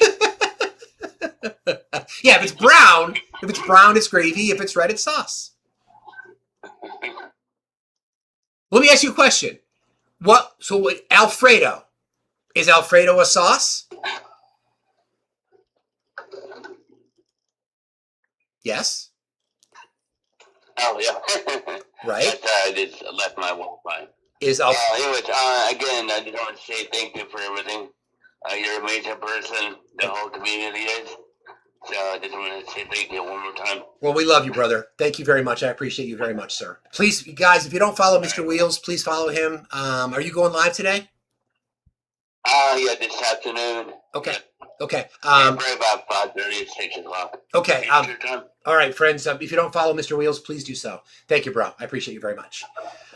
We can have that debate. It's like, first of all, okay, two things that I'm adamant about. You want to be my friend? No pineapple on pizza, and it's sauce and not gravy. So there you go. So let it be written. So let it be done. Enterprise, how are you today? How you doing, sir? That will be added to the Talking Steve dolls. It's sauce, not gravy. Coming soon to a retail near you. Exactly. If my Italian grandmother ever heard anybody call her sauce that she started making at 2 a.m. for no reason whatsoever, we would get, as the Italians would say, a scotch in the fudge. That's true. That's exactly true. No doubt about that, sir. Thank you for confirming. I appreciate that. That is amazing. God rest my grandmother. She would start making sauce. Are you hungry? Munch, munch. She would let people eat. I don't care who you are. We didn't talk politics at the table. We just ate and she'd have the cigarette in the mouth. She'd do all that stuff while making sauce at 2 a.m. That's just my Italian grandmother. With the little sandbag ashtray, right? Yep. And she smoked Lucky Strikes until the day she went up to her maker upstairs. There you go. She'd be over the sauce, just cooking up with a cigarette. I'd be like, what? That's not going into my sauce, but I was a kid. I don't care. I ate it anyway. And everything went into the sauce. I don't care. Chicken, sausage, everything was going into that sauce. Spam, I don't care. Everything went into the sauce. Even clams, which I thought was wrong. Never put clams in no red sauce. Don't do that to me. But anyway, I digress. I'm coming up here because I am so tired. As a man who does get programs, I need to feed my child. I am working 2 jobs now. I have 2 jobs now. I don't get no time off, and it's still not enough to put ends meet on the table. And I am so tired that when my wife pulls out, I could hear the snickers from the person behind her. Or when I pull out my card, oh, you're not man enough. You have to get food stamps. And now down here in Florida, they tell us not only how hard it is to get food stamps to qualify for them, now you can't buy some foods. They're telling us we have to be healthy. Meanwhile, in order to buy healthy foods, you have to look at the news, and we've got explosive diarrhea. We can't even eat our fruits and vegetables. We've got screw flies in our beef. I just want to eat. I have to work until I'm 100. I just want to eat. That's all. I don't want people telling me what to eat or how to be healthy. That's my decision, not yours. The party of the limited government now is using government to tell me what to buy, how much I can qualify for. I have to work. My wife has cataracts, and they're still telling her down in Florida that, she might have to get a doctor's note just to qualify for these programs. It is so hard just to get them. And yet Donald Trump and his Republican minions are walking over there with a $400 billion jet that I'm paying for with my taxes. They're walking over there, talking about, look at the granite at the Capitol, at the White House. We've done this, and it's going to be so great. I'm never going to see that. I'm never going to fly to it. I'm never going to touch that. So that's not going to help me Painting a gold statue is not going to help me, Republicans. You, with this big, beautiful bill, made it twice as hard for me to put food on my table. Whatever happened to the Republican Party or the people that said, you know what, life, liberty, and the pursuit of happiness? As an American, I'm not pursuing any happiness because I'm not happy. My family goes hungry more times than I ever want to look at. And as a man, it makes me sick. All you don't care about women having babies. Yeah, once they have the baby, you got WIC. I'm a kid that grew up on WIC. I can tell you, Kix and Cheerios and powdered milk. I grew up on that, but it kept me alive. And now you get your power in government, and the first thing you do is gut programs like that.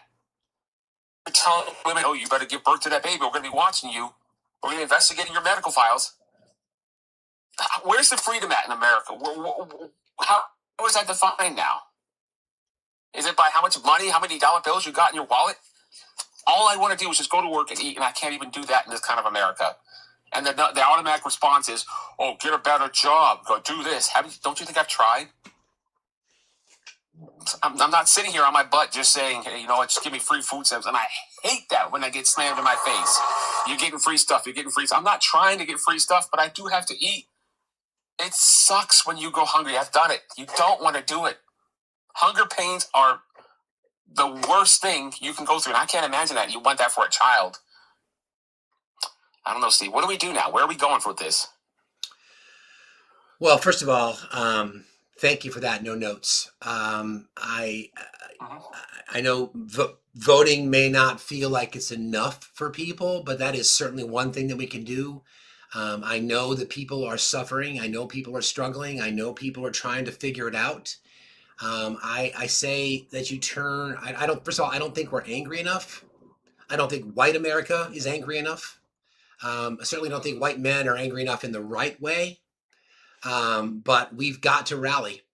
We've got to look around and say that there are marginalized communities in our country that are suffering every single day, even when things are going really, really well. Now it's worse. And we have to decide what kind of country, what kind of world that we want to live in. I'm a humanist. I can't stand suffering. I don't care who it is. People are people. We all struggle. People are people. We all have fears and we have doubts. We have successes. We have failures.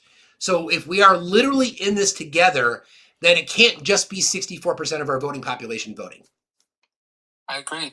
And let me remind you, Republicans, I don't walk in and just get food stamps. It's not like that, okay? It's embarrassing. I feel ashamed every day. I have to go requalify and beg the state of Florida to, potentially help me feed my family. You have to go online and fill out a form that literally asks you for your life savings, how much money you got in your bank account, where are you spending your money? And here's the kicker. When you send in your pay stubs, they're not saying, okay, look, he's only making $1,000. Let's give him a fair shake. Oh, no, they're saying before taxes. It's before taxes. So they're going to see how much money I made before taxes and say, oh, well, he makes too much. You don't just walk in and get handed free food stamps. It doesn't work like that. They want so much information, and then you give them all the information, and you're waiting and waiting and waiting, and then it gets to your case, and then they tell you no. That's what kind of America we live in. It's so hard and so embarrassing. And then when I finally get them and I feed my family, I have a conservative person behind me saying, oh, work harder. Work harder. I'm already working 100 hours a week. I don't even see my family most of the time. But I'll land my plane at that. I appreciate you, Steve. Thank you, brother. I appreciate you. Good luck. We have a community, by the way, I want to let you know this. In our Discord, this goes to anybody. We have a mutual aid section in our Discord that is there for people who are in a really emergent state. I encourage everybody to check it out. We have our Are You Okay channel that's monitored. It's an opportunity for people to sort of, unload things that are on their mind. I would encourage that. We talk about the Discord as being the hub of our community. It's more than that. It's all about community. So suffering gets to me, and I hate hearing about it. And yeah. So anyway, let's give away some clothing. Good morning, friend. How are you? Good morning. I'm good. How are you? I'm okay. So Brooke is one of our amazing moderators. So people who do live shows could not exist without our amazing mod team. So if we will use Brooke as the recipient of flowers for mods on behalf of every creator everywhere. So you know how much I love you. Thank you for doing this. 311 names of people who donated between a week and 2 weeks ago and last week.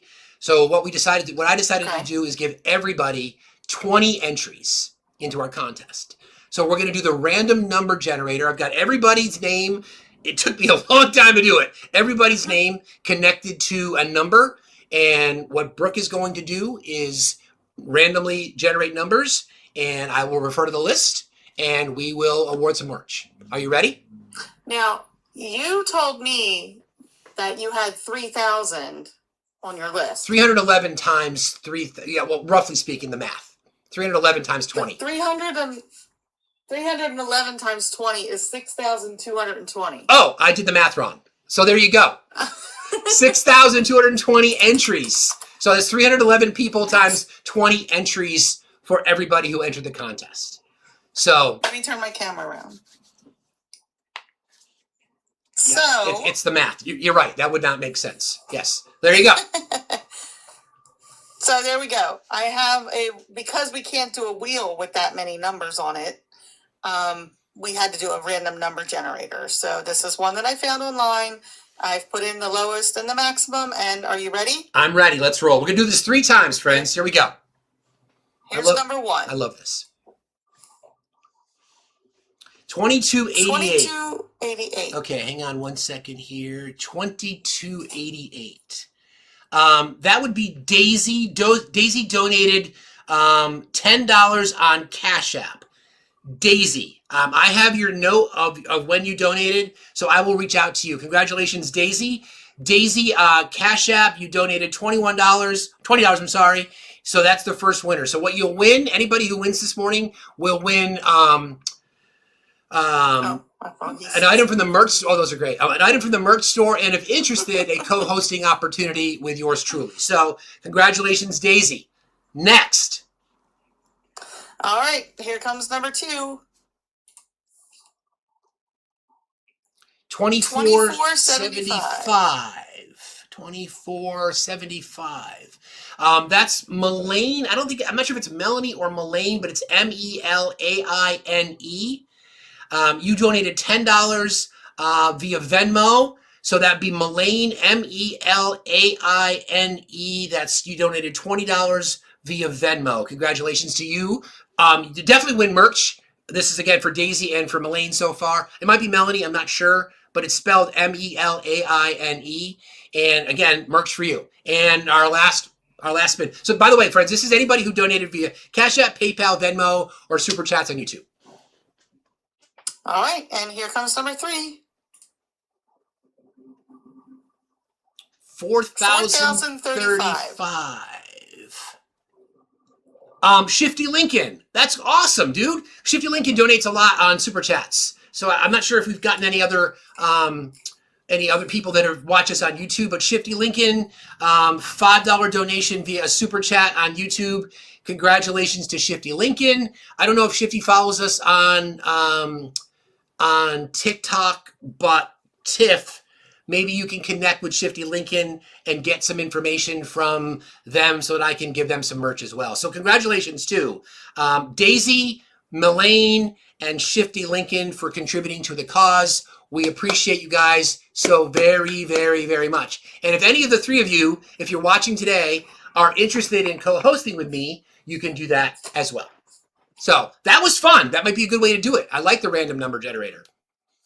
Yeah, that worked out good. It's a lot easier than putting all the numbers into the wheel too.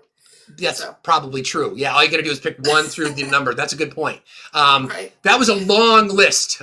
So for our contest for next week, we'll do the same thing. Anybody, we'll go back to the way it was. Anybody who donates $3 or more, Cash App, PayPal, Venmo, or a Super Chat will be entered into next week's contest, and we'll do the same thing next Monday morning. So congratulations again to Daisy, Melaine, or Melanie. I'm going to assume it's Melaine, and Shifty Lincoln for winning. How are you, by the way? I'm doing good. Been really busy. Went to see Pitbull over the weekend. How was that? Hershey. It was fun. It was a good concert. It was a good time.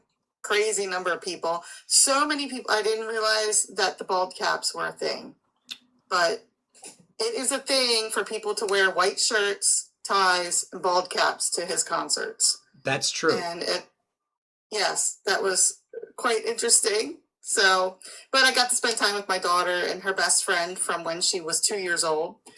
So they're still best friends. So we all went up and had a good time. I love that so much. I love that so much. Yeah. Thank you for everything. Thank you for doing that for us. I look forward to every Monday. So what I end up doing is I end up messaging Brooke on Sunday night saying, okay, here we go. Here's the number. And she puts this together for us every day, every single day. Like I said, Brooke has been one of my mods going way back. Our entire mod community, our family to me. So I would like everybody to acknowledge the fact that any creator who does this daily or once in a while could not do it without the amazing mods that they have. So even though ours are the best, there are other great mods out there too. So thank you, love. I appreciate you very much. Oh, one more thing. Yeah. Someone asked about my air conditioning. Yeah. Again, because it's my ongoing saga. No, it is not fixed yet, but I was able to get a home equity loan. So. Well, there you go. Yes, we do have, now we have the funds to get a new air conditioner and furnace. And so we will be working on getting quotes for that. But we are surviving with room air conditioners and they're working just fine. So. We all have to sort of pivot sometimes, don't we? Yeah, but that's good. Oh, and yes, in case anybody also wants to know about the rest of my life, my son's girlfriend of 2 years that lives in Alaska is coming to live with us next week. Well, so that's awesome. Yeah, it's gonna be a change. So she's been to visit us twice, but she has not lived here with us, and due to circumstances with her family, she doesn't have anywhere to go. So she is coming to live with us. And yes, she will be another blue vote. That's wonderful. Well, thank you for everything you do, and thank you for the amazing person that you are. I love you, friend. Thank you. Love you too. See you later. All right, bye.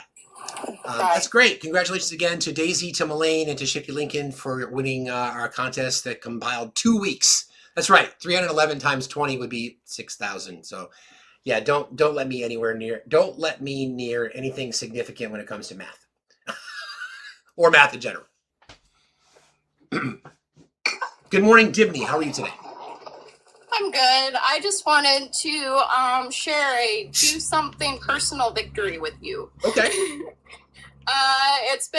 It's taken 2 years, but I finally convinced my boss to register to vote, and we made a plan to go vote in November together. That's awesome. What was the final bit of convincing? Well, like, he's had some, like, I'm not going to share his stuff here, but he's had some personal, like, stuff going on lately, and some of it is legal, and I'm like, like, this is something that could change if we voted the right way, like, it does matter that we vote. I told him that I used to be like him. I was one of those people that thought, well, I'm a little blue dot in a big red state, so does it really matter? And it does. It does matter. So it just made me really happy when he was finally like, well, how do I register to vote? And then I helped him get onto the vote.org and get registered, and we're going to go vote in Rob Sand in November. So you're in Iowa. I love that. That's awesome. Thank you for doing the work. Thank you for doing the work. I really appreciate that. And thank you for sharing that story with us. It gives us all hope. You inspired me to do it. I used to be quiet about, my political stuff, but not anymore. I bother people with it. Well, thank you. Thank you. But it's ultimately whatever it was that worked, it worked for you, and you got other people to get involved. So thank you, friend. I appreciate you very much. Thank you. You got it. Have a good day. Love that. Love that. One at a time. One at a time. All right. A couple of things I want to kind of get to today. A little bit of interesting sort of, as we call out the administration for their lies. I have a couple little bits of sound that I want to play for you. Scott Bessent in particular. Here you go. All bonds have erased gains after your action yesterday. Do you have further actions planned? And what's your reaction to how they've done? Yeah, well, look, anything that happens within a 24-hour period is noise. And, I think that once the market understands that we are focusing on fiscal consolidation and that we are trying to bring the market back into equilibrium in a thinly traded market, I think, I'm confident that bonds will continue declining. We've got a spike in oil prices today that I don't really understand. Our announcement is for economic action, and I think that the economic action will mean that oil prices will come down sooner. I think, I hope, maybe, kind of, sort of, I wish. Okay, got it. That's fabulous economic policy. Answer facing the cameras, but for the $40 trillion mark that we passed for the national debt, would you comment on that, and how do we reverse that? Yeah, the 40 trillion is a big number. It is smaller when we look at the publicly traded amount because our Social Security funds and other government entities hold a substantial amount. And what we're going to do, we're going to have to grow our way out of this. And as I talked about at G20 in Asheville, we are going to talk about the U.S. growth strategy and encourage the rest of the world to come along with us. We are also, I announced that Director Russ Vought and I have been tasked with looking at fiscal consolidation. I think Russ Vought, you mean the Nazi part of Project 2025? Yeah, that's comforting. Numbers are not the actual numbers now. We've had to do substantial tariff refunds due to the court ruling, but with the Section 301 tariffs, I am confident that we will be back to the same level, if not higher, of tariff income for last year. And that is most of the increase in the deficit. And remember, we did not get here in a day. That we were left. All right, here it comes. With a mess. The Biden administration had the highest deficit to GDP in history. Okay. So the claim that Scott Bessent just made is that the Biden administration had the highest debt to GDP ratio in history. So I fact checked that, and it wasn't very complicated. So if I use the St. Louis Fed, which is the Federal Reserve, and I like the way that their data is presented. So again, just to go back to what Scott Bessent just said, just so we have the facts. The increase in the deficit. And remember, we did not get here in a day. That we were left with a mess. The Biden administration had the highest deficit to GDP in history when we weren't at war or weren't in a recession. Okay, weren't at war and weren't in a recession. Okay, so then we're at war in Afghanistan for 20 years. Iraq sprinkled in there. Does that count? Probably not, based on this exercise. But the claim was the Biden administration had the highest in history. Really? Well, what did the Fed, the St. Louis Fed say about that? So I pulled up the data, and I will read it to you.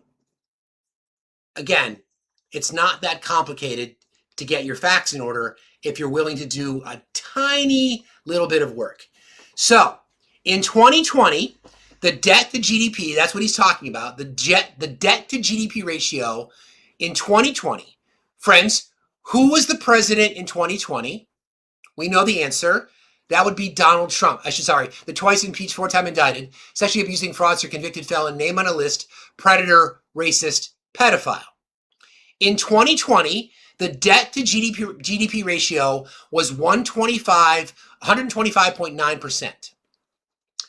In 2025, it sits at 120. It was 121.5%. In 2024, when Joe Biden was president, it was 120.2%. Okay, so in 2020, when Donald Trump was president, it was higher than any other time in our history. And Donald Trump was the president.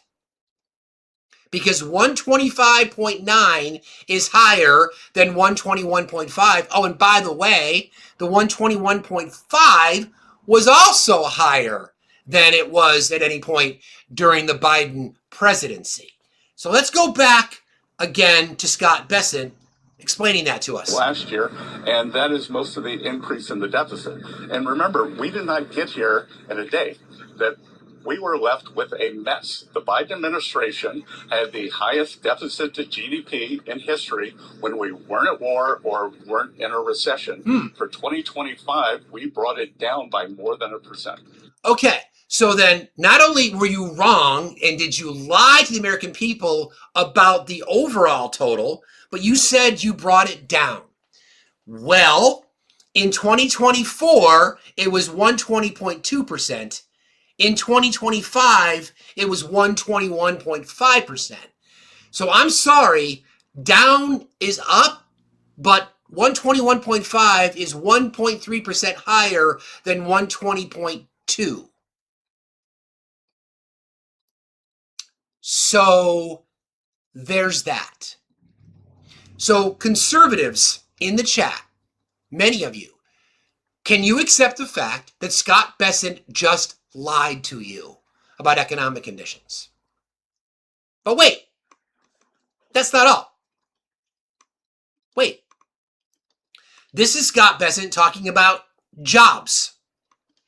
You know, I just wanted to get your read on the economy as we see oil prices marching higher again. We have seen tremendous resilience, as you noted, from the consumer, but there are signs that the job market may be cracking a little bit. Got a weak job report last month. I'm curious about your assessment as to how much we can handle all of this. I think the jobs numbers are quite noisy. And again, Sarah, the other thing that's important too is like the jobs that we're seeing are going to Americans after the deportations that we've seen during President Trump's administration. Hold on a second. Hold on, Scott. Are you saying that for weeks, months, years, you've all been complaining that immigrants aren't working and that they're taking jobs from Americans, that they're not working, they're freeloading off the system? So now you're telling us that these jobs are available because those people who are supposed to be criminals have been deported. So which is it? Which is it, Scott? Which is it? Which lie would you like? Well, not us, because we're the smartest chat on TikTok. Which lie would you like us to believe? Would you like us to believe the lie that the Biden administration had the highest debt to GDP ratio? Because we know that that's not true from the Fed. Would you like us to believe that the criminal element were deported because they were bad people, freeloading off the system, but yet those jobs became available because those people who were apparently not working but were working have now been deported? What? Say that again, Scott. It's important too is like the jobs that we're seeing are going to Americans after the deportations that we've seen during President Trump's administration and the closing of the border, that like this unfettered migration, we don't need to produce as many jobs. And Did you know that we don't need to produce as many jobs? What? Huh? Who? Where? Here's a little bit more about Scott, but this is from the damage report. This is about 8 minutes long, but I like the way that he breaks this down. To actually need jobs anymore because Donald Trump's presidency is just going so damn well. That doesn't sound right when I say it, but I'm not a billionaire. Let's run it through a billionaire's mouth and see if it sounds better. Take a look. There are signs that the job market may be cracking a little bit. Of the border, that like the actually great that we don't do jobs anymore. Okay, let's see if we can figure this out. Okay, so the jobs numbers are noisy. Okay, so I've seen the charts. Yeah. And they do change quite a bit from month to month. Sometimes, some months, we make a tiny bit of jobs. Some months, we lose a bunch of jobs. That's... Yeah, Laura Lee in the chat, it's giving the don't test anymore vibe. Yeah, if we stop testing, there would be no incidences of COVID. Yeah. Let's stop giving people driver's tests. Just let people drive. Let's stop talking about jobs. Noisy, I suppose. I prefer the quiet, I just like it when it's like up consistently. That is less noisy. I guess I agree with him right there. But no, that's the noise isn't the issue. The fact is that the average jobs we're making per month aren't enough. That's the issue. He's the one making noise to get you to not realize the fundamental fact that the job creation under Donald Trump has been trash. And he has multiple excuses there. The biggest, though, is we don't need the jobs anymore because I guess the jobs would have just gone to migrants who never forget are lazy and don't work, but I guess they're taking all the jobs. Exactly. So don't worry about that. Exactly. It's fine. Mass deportation is helping to offset the bad job creation. But it turns out that's a massive lie. The truth is actually the exact opposite. The mass deportation plan has definitively, there's no argument to be made against this, cost American citizens jobs. And this is according to a now 1.5 year long analysis of the data from... Right, Jay Nice. Steve, stop counting the debt. Debt solved. No debt, friends. No debt. We're going to stop talking about it. We're not going to count it anymore.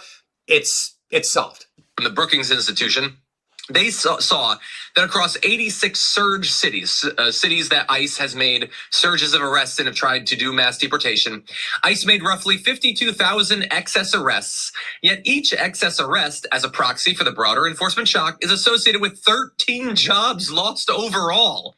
So far, the surge has cost 668,000 jobs. Across the cities with the sharpest rise in ICE arrests, employment fell 0.73% below what they would have seen absent the surge, and 1.48% in the 51 cities observed at least 6 months out. Of those 668 total thousand jobs estimated to be lost, an estimated 51,000 to 297,000 would have been held by American-born workers. And so there's... In other words, because undocumented immigrants and people being deported have cost us jobs, it's impacted other jobs. Right? But America first, right? Two ways to look at that stat, to me at least. Granted, again, I'm not a billionaire. So between 50 to 300,000, so between a very small percentage to half of all the jobs lost could have gone to American citizens. Alternatively, it's also that the vast majority of the change in employment doesn't really interact with American citizens that much. At most 50%, possibly much less than that, meaning that when they try to fearmonger to you that migrants are stealing all these jobs, it doesn't look like it. It looks like the vast majority would only ever be held by migrants. Correct. And you can have the job with the migrant in it, or you can not have the job, but it's not going to be an American citizen that gets it anyway. Correct. So it's the long-term lie now intersecting with the lie designed to get you not to realize how much damage they're doing to the economy. And finally, the areas being hard hit. So construction, accommodation, food services, that's the sort of, we gave warnings about that all last year. But also industries with very few immigrant workers, such as arts and entertainment, also contracted sharply. So Scott Bessent is not only an idiot, he's also every sector. Every sector. And the only real growth we're seeing would be in government jobs and healthcare, which tracks because we have a horrible healthcare system in our country. a lying idiot. Brett, what do you think? And a lot of those downturns are in industries that fail when people aren't doing well in general. Food service, our entertainment, accommodation, that's when you go out to dinner.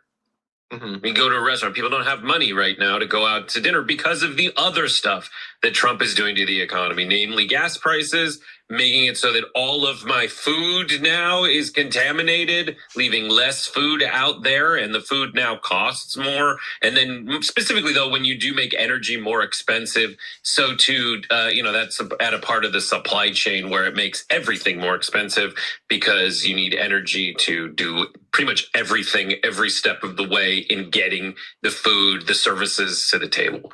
And this guy's job, I love Bessent. And I love the other guy, the twerpy dude who goes on there and just smiles through all the horrible news on Fox News when he's, Trump's one of his economic advisors. Mr. Meow, you said crime is way down. I think you meant way down. Crime has already been trending. It was trending down prior to the president taking office. So what's your point? What's your point?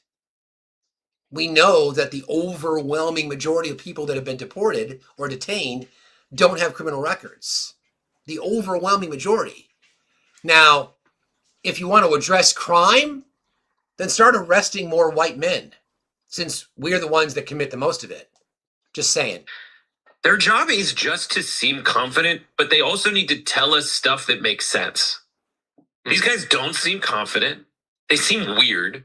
And they're telling us stuff that doesn't make sense. He's saying, this guy's like, you need to put conservatives in charge because conservatives will create economics circumstances that make it easier for them to do what conservatives do, which is be job creators. So, Tom C., you just said the overwhelming majority are here illegally.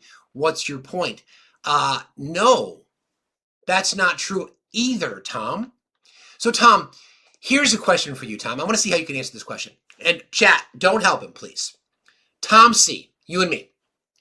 How many people do you believe entered the country illegally during the Biden administration? Chat, don't help him.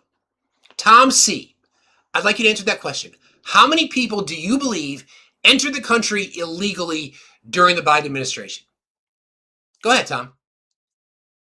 Go ahead and answer that question. You can request up and we can have that conversation in real time. Go ahead. Go ahead, Tom. Here's your chance. Here's your time to shine, Tom. Here it is. What's your answer? How many people do you believe are here illegally that came in during the Biden administration? 1 sec, grifter.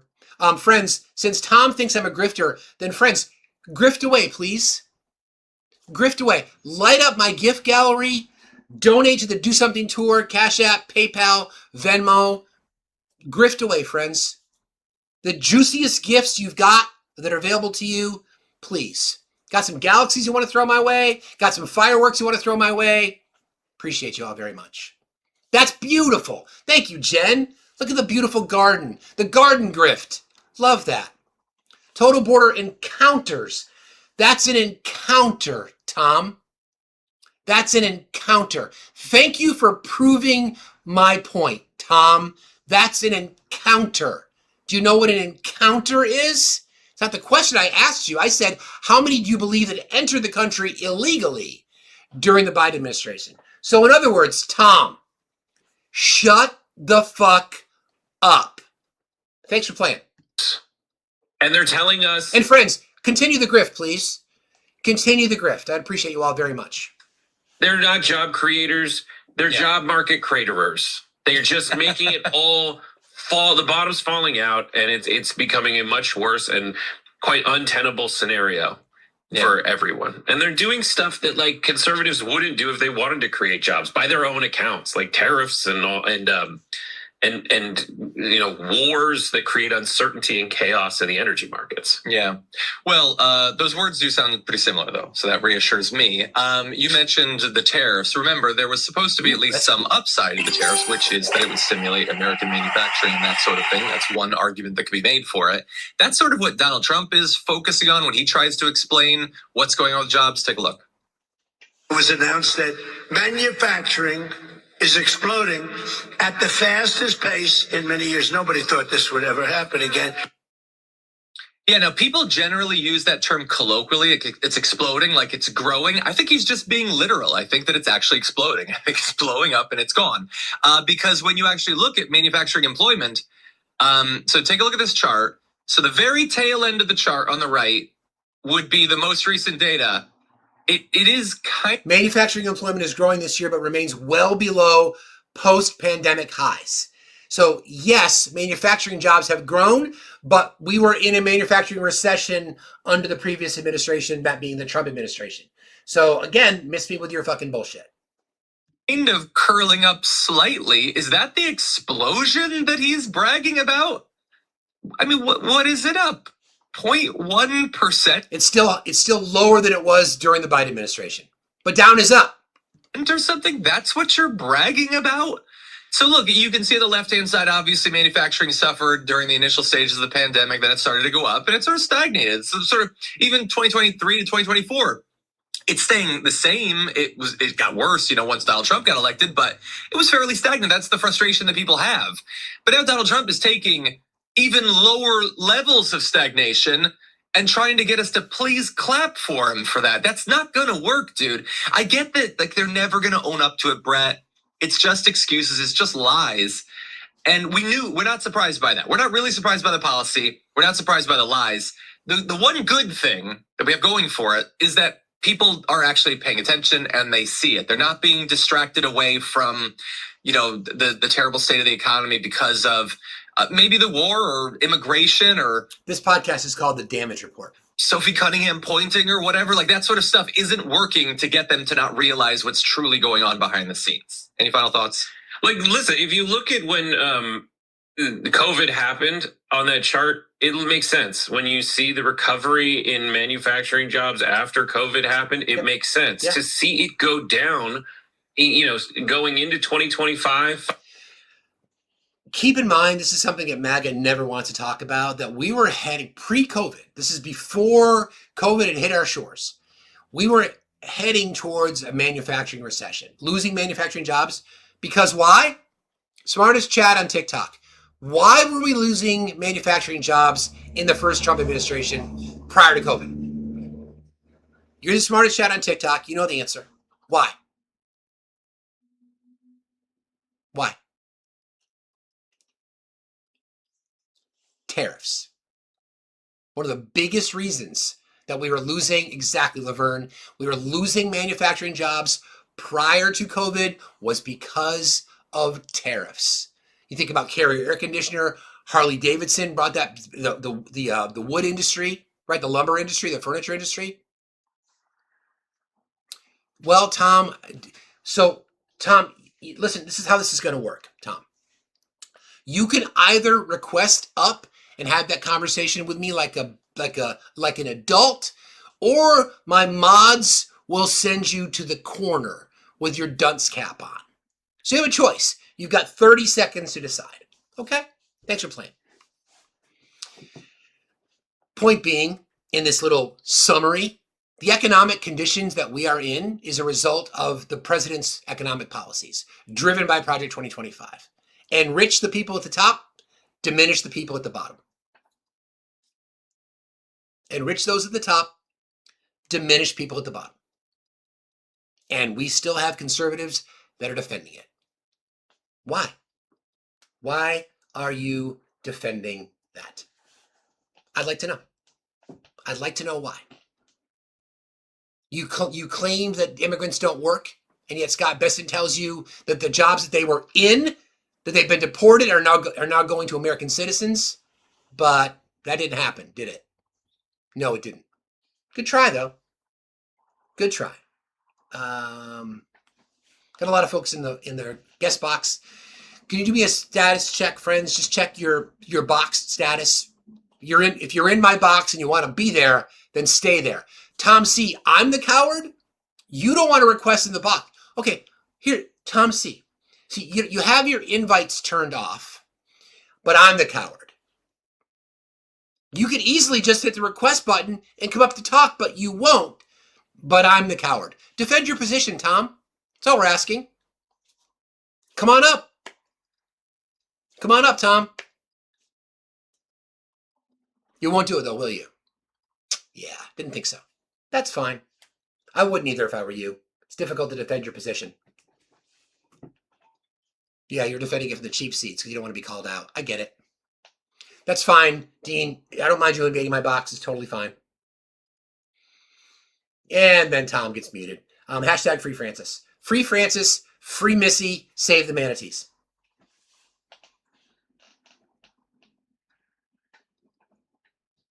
Here's your sock, Tom. Exactly.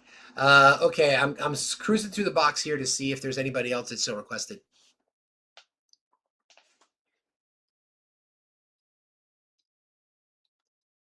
Is it Dola? Dola, are you there? I guess not. Okay.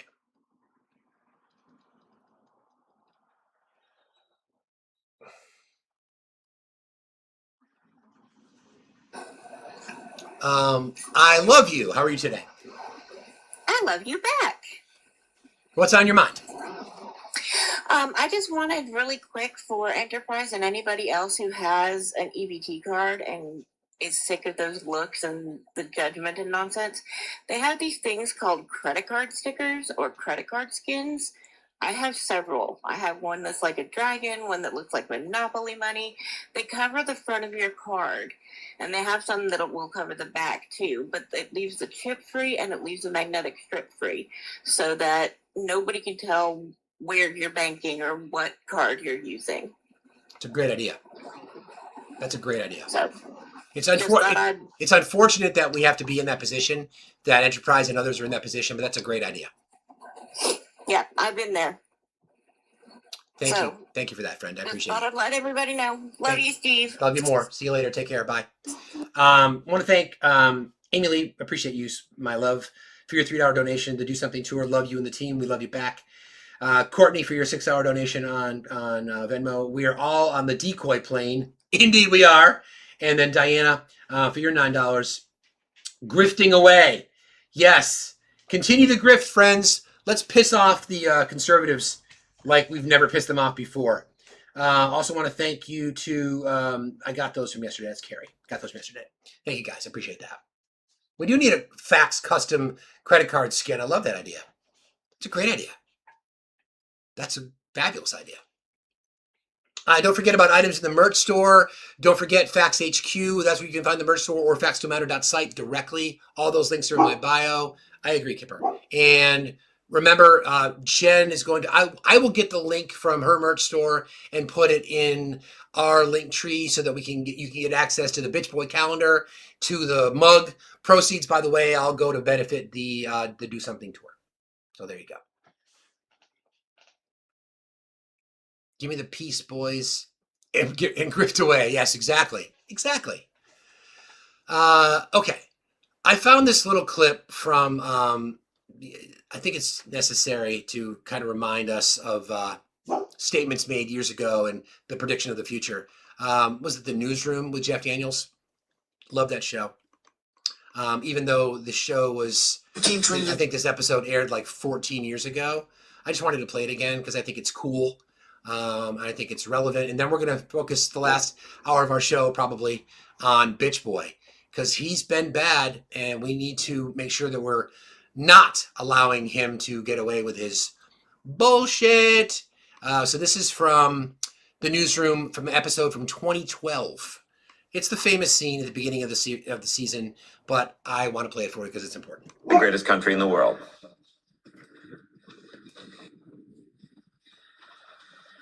Why is it not the greatest country in the world, Professor? That's my answer. You're saying yes. Let's talk about Sharon. The NEA is a loser. Yeah, it accounts for a penny out of our paycheck, but he gets to hit you with it anytime he wants. It doesn't cost money. It costs votes. It costs airtime and column inches. You know why people don't like liberals? Because they lose. If liberals are so fucking smart, how come they lose so goddamn always? Hey. And with a straight face, you're going to tell students that America is so star-spangled awesome that we're the only ones in the world who have freedom? Canada has freedom. Japan has freedom. The UK, France, Italy, Germany, Spain, Australia, Belgium has freedom. So 207 sovereign states in the world, like 180 of them have freedom. All right. And yet you, sorority girl, just in case you accidentally wander into a voting booth one day, there's some things you should know. And one of them is there is absolutely no evidence to support the statement that we're the greatest country in the world. We're 7th in literacy, 27th in math, 22nd in science, 49th in life expectancy, 178th in infant mortality, 3rd in median household income, number 4 in labor force, and number 4 in exports. We lead the world in only 3 categories: number of incarcerated citizens per capita, number of adults who believe angels are real, and defense spending, where we spend more than the next 26 countries combined, 25 of whom are allies. Now, none of this is the fault of a 20-year-old college student, but you nonetheless are, without a doubt, a member of the worst generation ever. So when you ask what makes us the greatest country in the world, I don't know what the fuck you're talking about.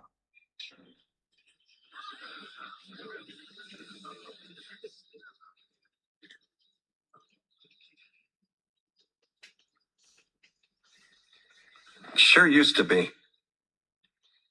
We stood up for what was right. We fought for moral reasons. We passed laws, struck down laws for moral reasons. We waged wars on poverty, not poor people.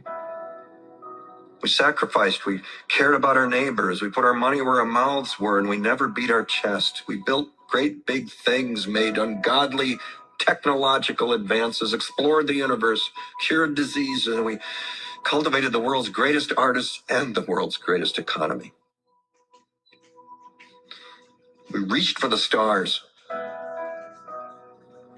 acted like men. We aspired to intelligence. We didn't belittle it. It didn't make us feel inferior. We didn't identify ourselves by who we voted for in the last election, and we didn't scare so easy.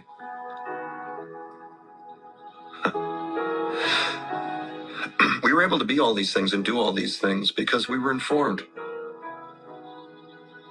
by great men who were revered. It's kind of what we're fighting for when people talk about it, right? It's so accurate. It is so scary accurate. That was 2012, nearly 20 years ago, right? Right? It's kind of what we're fighting for, right? When people talk about, we want to use adjectives and superlatives to describe our country. I would never put great up there. The people have the power to be great. But any country that was built on white supremacy and racism and the patriarchy is not great. Any country that allows 5.5 million people, children, to go to bed hungry every night is not great. Any country that spends $1.5 trillion on its defense budget while sacrificing the middle class is not great. Any country that elects a man twice, who's a twice impeached, 4-time indicted, sexually abusing, fraudster, convicted felon, name on a list, predator, racist, pedophile, is not great. The system that we live under is not great. Capitalism works too well. That's the problem. It works too well for the people who are benefiting from it. Capitalism, the patriarchy, white supremacy, racism, all intertwined to diminish people, marginalized communities, women in particular, black women in particular. That's the system. We can never be great unless we can fix the system. Greatness comes from us being willing to say enough is enough. And I think about the Do Something tour, and I think about these moments, these unexpected moments that I'm going to be able to have talking to people. People who look like me, people who don't look like me. I had a conversation with somebody on my flight coming home about it, and they were intrigued. They are now following me because they messaged me, and that was the conversation about how we've just lost our way, but it's by design. I mean, people are people. The palette of America, in my opinion, is what makes us great. Diversity is our strength. That flies right in the face of people like Charlie Kirk and Pete Hegseth and the other Christian nationalists, predominantly white men. They don't fucking care about you. They don't. I do. Progressives do. Democratic Socialists do. Liberals do. If you joined us last night, the conversation was about somebody going after, you liberals. I am fucking proud to be liberal. I'm not a liberal, but being liberal just means you're open-minded. You're aware of your surroundings. You're interested in learning someone else's opinions. You may not agree, but fuck. I am damn proud to be liberal. I know, liberal AF. Exactly right. So this is the fight that we're in, you guys. This is it. This is the fight. I've said this many times, and I'll say it again. There's 342 million people who live in this country right now. There's roughly 225 million registered voters, something to that effect. Maybe not that high, under 200 million. 90 million people who are eligible to vote in the last election chose not to. I don't concern myself with MAGA very much because MAGA is self-inflicted demise. But I'm genuinely concerned and focused on that large voting bloc. And people on the left who checked out in the last election. Shame on you. Because we agree. We agree. I'm a leftist because I call balls and strikes. Like, I am disgusted with status quo Democrats. And I'm going to play some sound about Hakeem Jeffries wanting to sit down with Jared Kushner. What the fuck are you doing, Hakeem? What are you doing? Are you prepping him for the investigations that he's about to endure? What the fuck are you doing? This is the frustration that we have. I don't like the fact that people are just assuming that Hakeem Jeffries becomes the Speaker of the House. Why? Why? How about AOC, for example? How about we rattle the fucking chain with AOC? Somebody like that.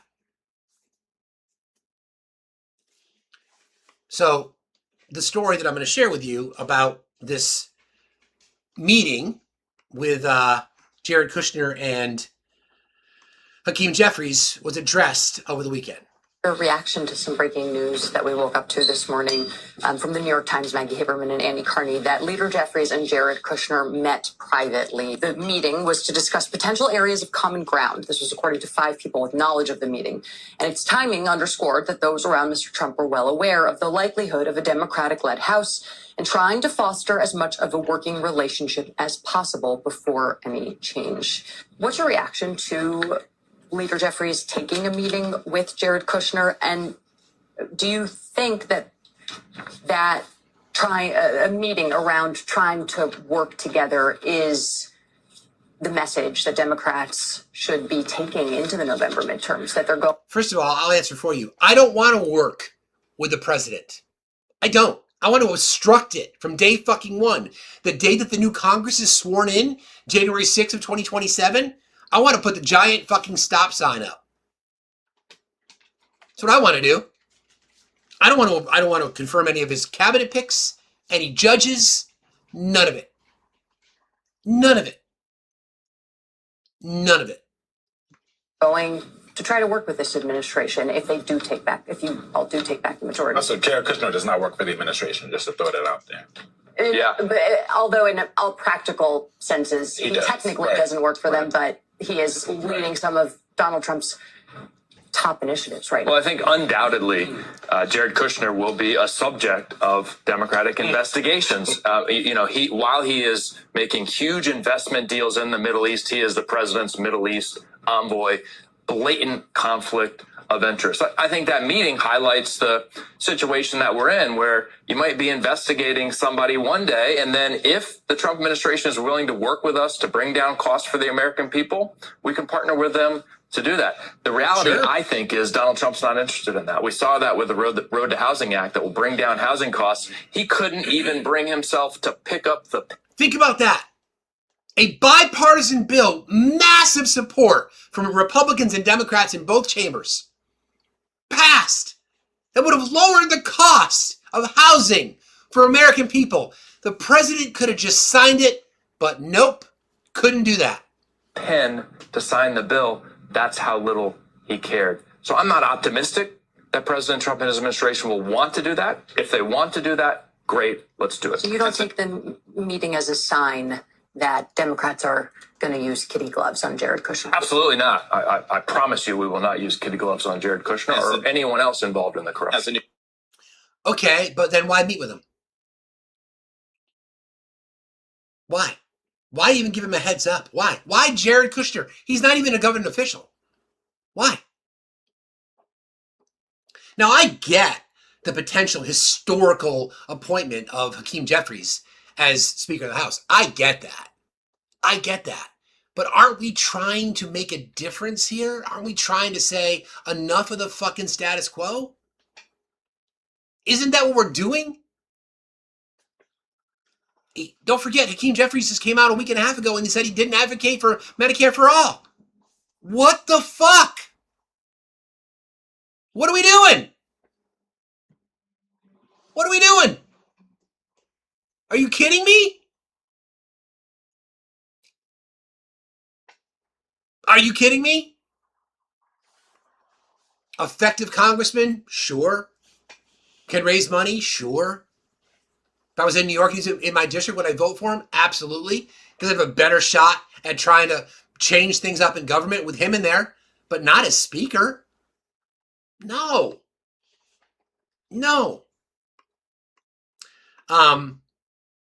House Leader Jeffries and President Trump's son-in-law and outside advisor Jared Kushner met privately in New York. Has signaled that the White House is seeking ways to work with Democrats if they wrest majority control from Republicans in the midterm elections.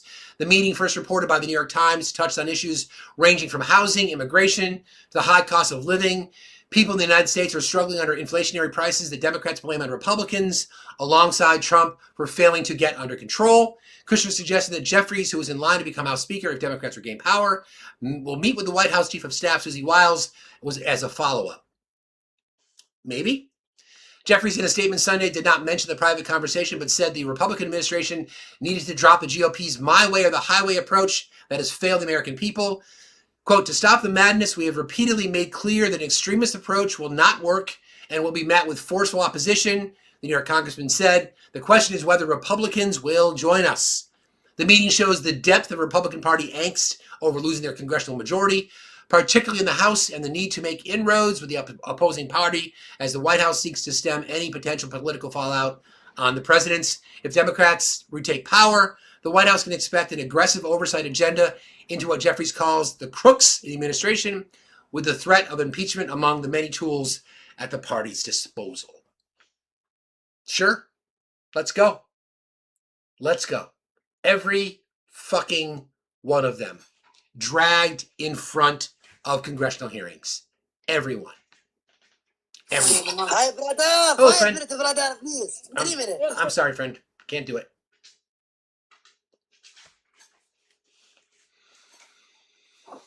Good morning, Drew. How are you, bro?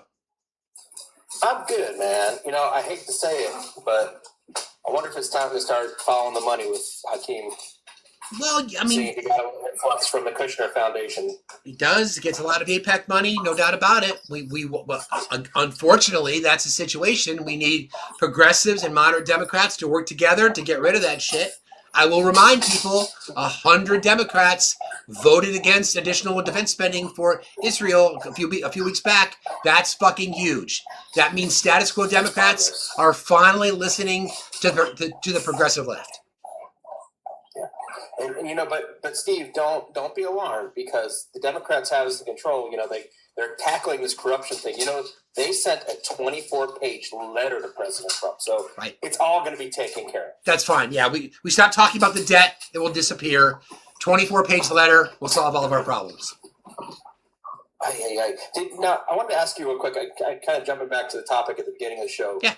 Have you seen the video I might have touch posted from that ridiculous vroom vroom race around DC yesterday? I did not. There's a video that they posted, and I mean, again, it leaves everything up. It's all up to perception, which everything is, you know, if you don't have audio and everything. But there's a video that they posted. It's a shot of the luxury box that you know, the 4-time, whatever, you know who I'm talking about. I do. Orange. Yeah. Was sitting in. Yeah. At the race, you know, with all the other bigwigs there.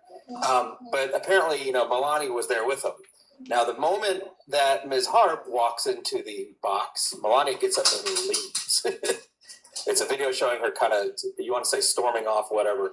I believe she comes back at some point, but there's what appears to be a heated argument between the two. If you watch the video and everything, it's just, I mean, it doesn't amount to anything. It's just another, you know, but again, it just shows the crap that we're dealing with every day. But it's just something interesting for you to look for and maybe talk about a little bit. But don't be worried, Steve. That letter is in the mail. That's going to stop everything. Yeah, somebody, a couple people in the chat said, was the letter at least strongly worded? I'm sure it was extra strongly worded and spell checked. Yeah, and maybe an exclamation point or two. Yeah, with and there was a couple emojis thrown in. Of course, you know, a couple sad face emojis, just to kind of hammer home that we're not happy about the corruption. Yeah, that's going to solve all of our problems, Drew. We're good. Nothing for anybody to worry about. We're good. Yeah. everything's fine, everybody. Nothing to see here. Nothing to see here. Thank you, brother. I appreciate you. I'll check it out. I'll check out that Good to have video. you back, buddy. Thanks. See you later. It's a good point. It's like, okay. Like, I didn't see it, but apparently I've heard a couple people talk about it this morning, actually, about, the moment that Natalie arrived and Melania left. Okay. Why is she still there? I'm sure it's a prenup. I'm sure it's whatever it looks like. Like, you have to survive. You have to stay married to me until the end of the presidency, no matter what. And if you do, you'll get tens of millions of dollars or whatever that might be. I don't know. I don't know. Hey, Bertie, how are you? Yeah, the contract, exactly. Hey, Pat. Hey, how you doing? Good. How are you? Oh, good. I'm just giving a couple little things here. First off, I absolutely agree with you. Obstruct, sleepy, mad king, poopy pants. Yep. Agreed. Absolutely. Second, Jeff Daniels, fellow Michigander, love the man. Third, that's an amazing clip that beautifully starts that show that he did. He in that clip he talked about truth, right? Here's the most weirdest truth, and I even catch myself going, I must be in La La Land or something. Did you notice who is all about truth, and like she's almost darn near talking on a leftist or left type of side now? Marjorie Taylor Greene. Yeah. I'm like, it took her to get out of office to start going, oh my gosh, shouldn't be doing this, and that just it blows my mind. It blew my mind. And then the last thing I gotta say is to all the people in the chat who are sitting there like little babies, tapping their phones. I don't like this. I don't like what Steve is saying. Get up and talk to Steve. He doesn't bite, well, as far as I'm aware. But, get up, talk to him, be an adult. As long as you're respectful, Steve will not bite you. And talk. Otherwise, be quiet. Yeah.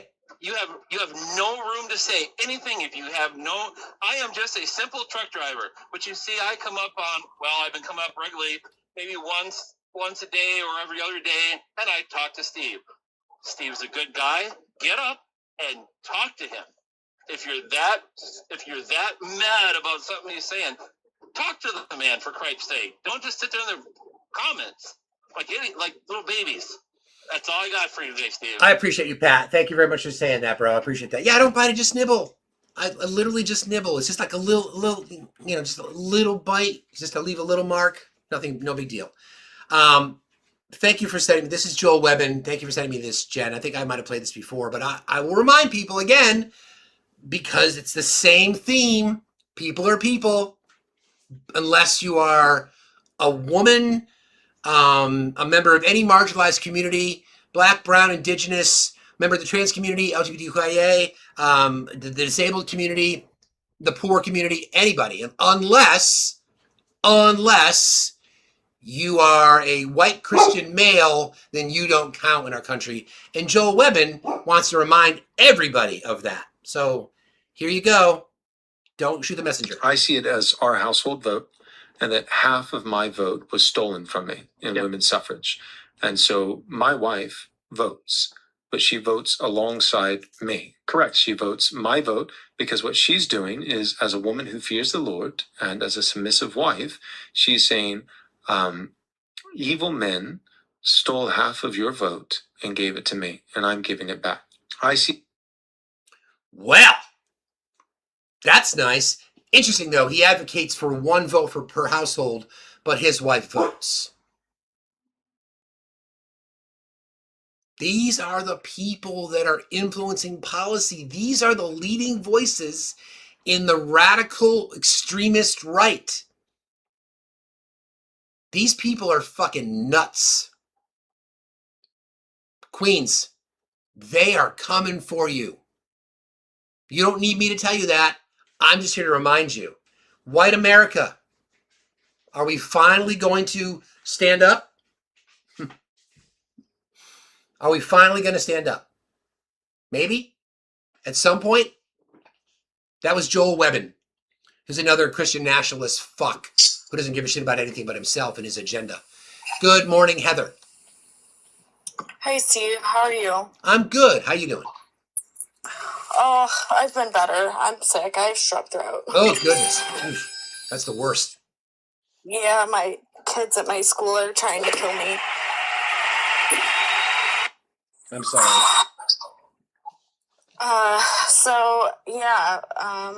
White women, did you hear that? They want to take your right to vote away. You better get out there and do what you need to do and stop standing behind some man telling you not to vote or to vote for the household or whatever. No, when you vote, it's private. You go in there and you vote for who you think is the best, who's going to protect you. Because your husband's not going to do it. These people in our government are not going to do it.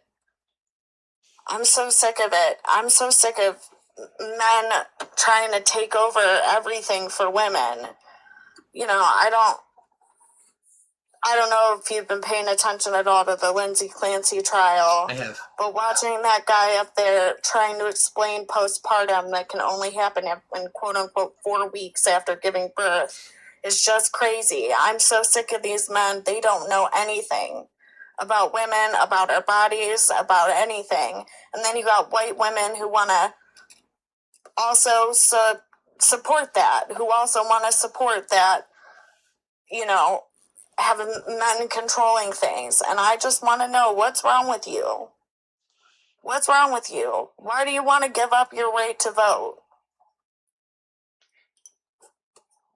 That's the question, right? Like, why would you advocate for that? Like, you're saying that, are you telling yourself that you're not worthy of expressing your belief? That's what I just don't understand. And then for the people who say things, well, I just don't care what happens. It's always funny, you say you don't care what happens until it happens to you. Yeah.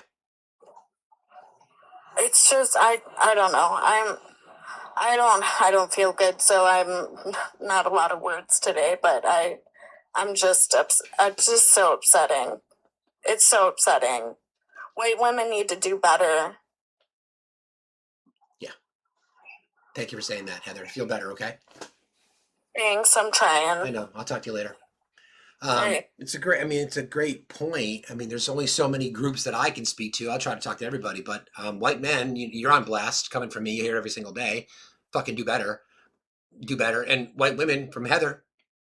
And we see it in the chat.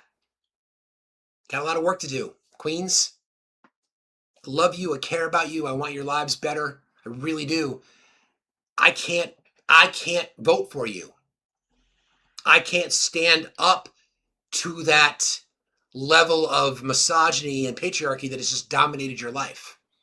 If you choose to live that way, I get it. But maybe you could make a choice for other people as well. Maybe try that. Listen to black women. Please. Peaches, exactly. Listen to black women. 92%.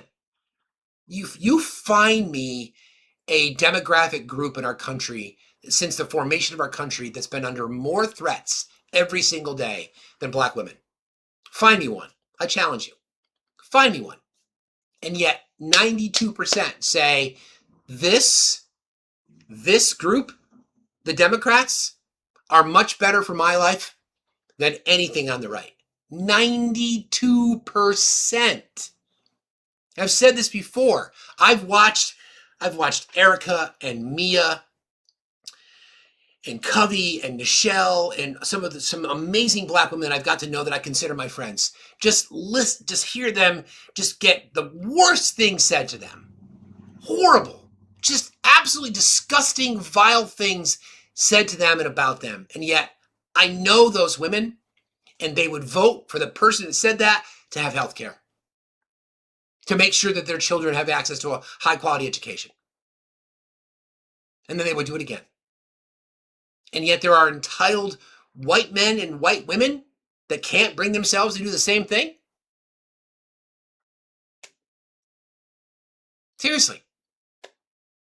They've always been there. Every single time we have said democracy is under threat because it is. Who's first in line with their hands up? Black women.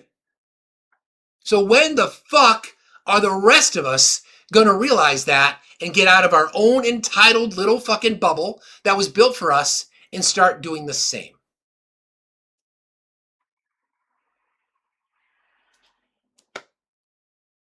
It's not that complicated. Don't overthink it. Speaking of people that we need to vote out, we will spend a little time here with Bitch Boy, Mike Johnson. Mike Johnson, as you know, is the current Speaker of the House, running for re-election in Louisiana against our friend Matt Gromlich. Mike Johnson is desperately trying to convince people in his party that they're in great shape coming to the midterms. He knows his days are numbered. It's a very sad and alarming development. I was reminded when you were talking about that at the height of... Yes, Mr. December in our Bitch Boy calendar. The original Bitch Boy, by the way. The Columbia University debacle when they had all the student protests.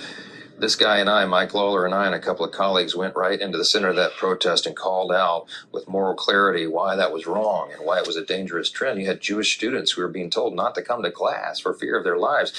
A lot of accountability has been brought to the Ivy Leagues and to these schools because of it, but there's much more left to do. And the rise of anti-Semitism is an alarming and dangerous and frankly un-American trend. And we... In your party, you mean, Mike? We have to call that out everywhere we are. And I'll tell you, what I'm afraid of is the Democratic Party is changing before our very eyes. Our father's Democratic Party. Yeah. And you know what, Mike? That's a very, very good thing. The Democratic Party is changing, because if you're not changing, Mike, you're dying. If you're not evolving, you're stalling. Progressives, regressives. What choice would you like to make? Because your party ain't changing. It's just getting, it's changing for the worse. You are now dominated by Christian nationalists. They've always been there. They just weren't as loud. It doesn't exist anymore. And I'm afraid that their next platform will be published and it will be openly anti-Semitic and anti-Israel. I think that's where they're headed. And so again, a contrast elect. Anti-Israel. You mean stop funding genocide? You support that, Mike? Why don't you just come out and say it? Common sense versus crazy. You got to stand with people who understand that you can't target our fellow citizens because of their genetics or their background. Oh, that's rich. Common sense versus crazy, huh? Remember that, because you're going to hear that a little bit more this morning. Here's another couple other clips. This is Mike Johnson out on the road. He knows he's desperate. He's going into safe red districts, normally safe. He knows how much trouble he's in as speaker. By the way, Bitch Boy, when I'm in DC on election day, I will find your office. I know where it is. I've been to the Capitol before. I'm going to pack a lunch. I'm going to camp out. And I'm going to ask you but 2 questions. Who watches more porn, you or your son? And when did you sell your soul? And then I'll get dragged away. But talk about great content. Here as well, we have extraordinary candidates up and down New York. New York is at the center of this strategy, okay? We have to hold the majority because the stakes are so high. This is a contrast election. This is not a midterm like one we've ever seen. Everybody says that now. It's a contrast election. You're goddamn fucking right it is. There's contrast with people who want health care, women's rights to their body protected, marginalized communities being addressed, education reform, make sure we're protecting veterans, law enforcement, social safety nets. And then there's Mike Johnson, the pro-forced birth crowd who don't believe that women should have a right to vote, to exist, to their body, that they're happy cutting SNAP benefits, they're happy rural hospitals closing. So you're goddamn right. There's a contrast. No doubt about it. Which side of history would you like to be on, friends? I think I know. Extraordinary candidates up and down New York. New York is at the center of this strategy, okay? We have to hold the majority because the stakes are so high. This is a contrast election. This is not a midterm like one we've ever seen before. It's true that we have to defy history. Only twice in 90 years has a sitting president picked up seats for his party in that first 2-year cycle. But I'm telling you, that's what's going to happen this time. A number of reasons for that. We have an incredible record to run on. Let's pause there. We have an incredible record to run on? What record is that? Okay. We have kept our promises. You've kept incredible record to run on, and you've kept your promises. Okay. 2024, and we have made life better for Americans. Made life better for Americans? What? Now, if I was advising candidates in swing districts, I would play that on loop. They just wrote the fucking ad for you. The quote, we have an incredible record to run on, kept our promises, and have made life better for Americans. We sealed that border closed, my friends, immediately after that election. Border is not closed, by the way. Never been closed, never will be closed. Okay. And then I have one more to play for you.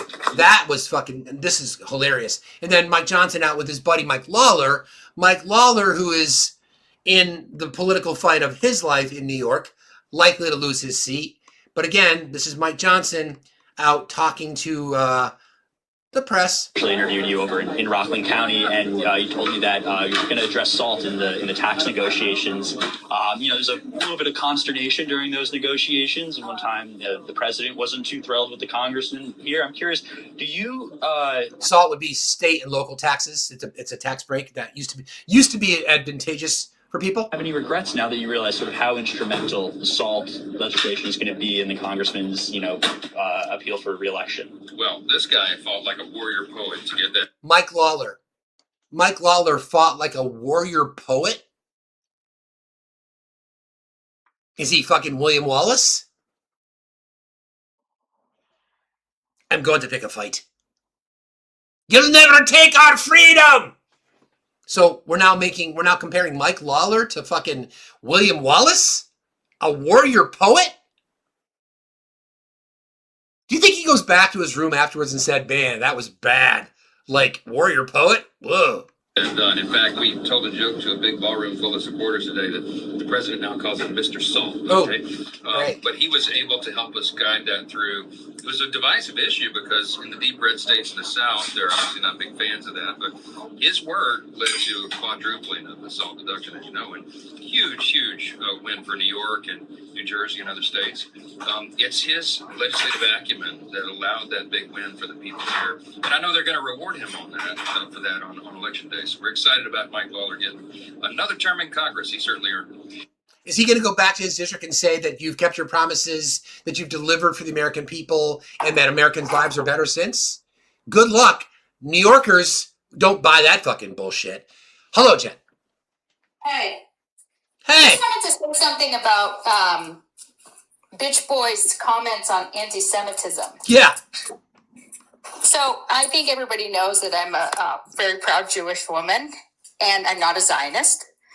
And I think that, like, what Bitch Boy and a lot of these people don't understand is that people like Bitch Boy and Netanyahu, second Bitch Boy. Oh, God, we should have added him to the calendar. Oh, shit. We have to be an addendum. Yeah, we need another month. Anyways, is that you're making it worse. Yes, Sadie, we agree. The shit that they do in Gaza to the Palestinians and the hate, the rage people have because of it, because a lot of people don't understand there's a difference between Jews and Zionists, that we all get lumped into the same thing, making the anti-Semitism worse. And they just don't get it, or they just don't want to get it on purpose, whatever it may be. But I mean, I am absolutely free Palestine and stop the genocide and everything else that you say. I'm there, but I still get the shit because I'm Jewish, because they automatically think I support Netanyahu and the Israeli government. You're right, and it's a good point. It's just going to get worse, right? Yep. Yeah. You want to do a minor announcement while you're here? Yeah, I would love to. Okay, everybody, there's 735 people in this room. You could please tap the screen like the live, share it out. Bottom right-hand corner, there's a little white arrow. You can share it out to all your friends, family, and Donald Trump lovers. They can hear some facts and truth. You please tap that little purple square above Facts Still Matter at the top and finish out those live gift goals for us. That just tells the algorithm that we're engaged and push it out to the FYP page. Monday morning is Gift Gallery Reset Day. That's under the Facts Still Matter logo, top left corner. We don't get to pick those. TikTok picks those. If you could knock some of those out, that also helps engage with the FYP page. And yeah, I think that's it. Oh, no. The donations for the Do Something Tour, we would love to get PayPal, Cash App, or Venmo if you are so inclined and have the means. Donate what you can, Dollar Train, $3 Train, whatever. Every donation of $3 or more will get an entry into the Wheel of Free merch Monday morning. So, yeah. And I do have some new merch coming out. I have one that says, "In Steve We Trust." Thank you. Did you find your glasses, by the way? No. Okay. Sorry. I'm just wearing these ugly ones, and I'm cleaning, like I moved the bed out. It's just like my room is a mess because I'm trying to find my glasses, and they'll probably be in like my car or something. Probably. Or, I've walked around the house like this before saying, where the hell are my glasses? I can't find them anywhere. Like, where are they? I even looked in my garden. Maybe I was doing something in the garden and I left them on the plant or something. They're not. Yeah, check the freezer. Somebody just said. I'm going to. Yeah. Thank All you, right, guys. Appreciate you. All right. Talk to you later. Bye. All right, bye. Yeah. And again, thank you everybody for your kindness and your support of the channel. Mike Johnson was talking about common sense. Tim Scott has never met a conversation about common sense that he's afraid to engage in. He was on with Kristen Welker yesterday talking about economic conditions, and yeah, he went there. Just last year, Senator, these are the facts. Hang on a second. Here you go. Senator, these are the facts. When President Trump took office, inflation was at 3%. It's now at 3.4%. Gas prices are over $4 a gallon, up over $1 from a year ago. President Trump's tariffs have cost American households nearly $2,000. He promised he was going to bring prices down on day one. Did he break that promise? Prices have gone up. Well, good news is you don't disagree with the fact that Joe Biden brought 21% extra cost on the American families. We do agree. We're not talking about Joe Biden, though. The Biden administration is over. This is the Trump. We're 2 years into the Trump administration. It's a contrast, Kristen. At the end of the day, the American people need to see the contrast, and the good news is they're seeing the contrast. You're damn right we see the contrast. Thank you for the ad, Tim. You're damn right we see it. We see the contrast. The most dangerous, radical, weird candidates coming out of the Senate from the Democrats, and we're going to have a chance to let the American people tell us which party they prefer. I am betting not only on Republicans, I'm betting on us staying in the majority and even having a shot at increasing the majority. Senator, President Trump himself says he owns this economy. Is this now the Trump economy? He's been in office for 2 years. We're not talking about Joe Biden. We're talking about President Trump. He's the guy in office. There's no doubt. I want to make sure that the voters have the clear picture of more than just 18 months in office. The fact of the matter is that what precedes the 18 months matters. And then the 18 months also matters. And that's one of the reasons why when you look at President Trump making sure that working class Americans have more money, more of their own money. But they don't. That's a good thing. Democrats voting against that. But they don't, because inflation is now outpacing wages. So even that's a lie, Tim. That's a bad thing. All right, Senator, again, inflation was at 3% when President Trump took office. It's at 3.4% now. Prices are up. And then one more little bit of sound. This one is completely wild because he's talking about Ken Paxton.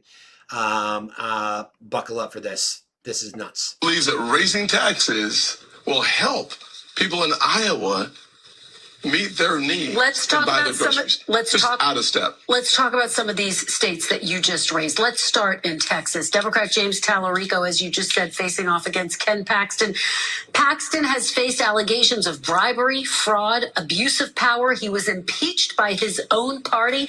You endorsed Senator John Cornyn in the primary against Paxton. So why do you now believe Ken Paxton has the character to serve in the U.S. Senate? Simple question. She gave him the facts. Bribery, fraud, corruption, let a pedophile out of jail early, impeached by his own party, censured, etc. That's Ken Paxton. Tim Scott endorsed John Cornyn as senator. The question then became character. Listen to this answer.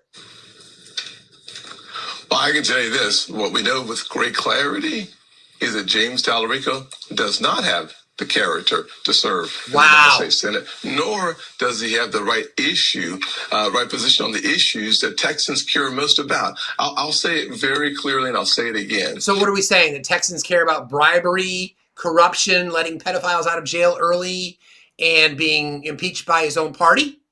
Is that what Texans care about? Okay. James Tallarico is out of step, completely out of step with Texans. But does Paxton have the character to serve? He was impeached by his own party. Raise the taxes. Kristen, at the end of the day, the contrast is clear and simple. Sure is. James Tallarico will not be the senator for Texas. And there are a host of reasons, from his position on the faith, to his position on taxes, to his position on boys playing against girls in sports. What we know doesn't happen. With great certainty is that we will keep Texas red to the roots. Wow. Just freaking wow.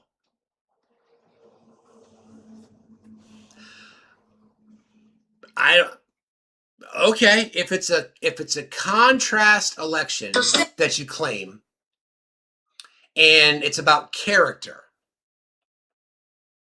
then somebody explain to me how Ken Paxton, who's a serial adulterer, who allowed a pedophile to get out of jail early, who's been embroiled in a bribery campaign, who voted fraudulently, allegedly, who was impeached by his own party, that person has more character than James Tallarico?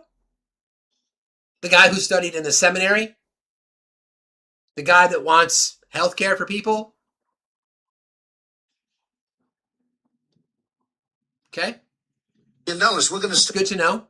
I've actually got a little bit of sound from Ken Paxton, from Greg Abbott to play for you on that topic.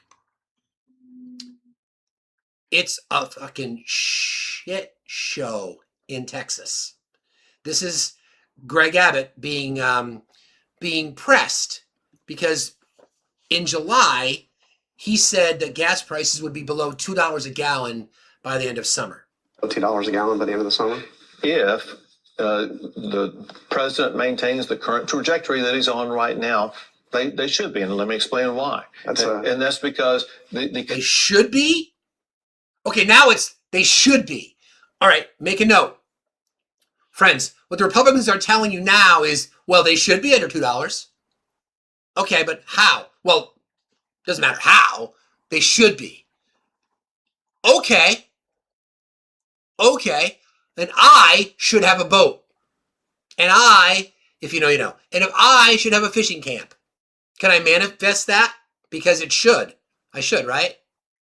Okay. Kinetic battle with regard to Iran appears to be over. As long as there's no missiles flying that threaten the Strait of Hormuz and things like that.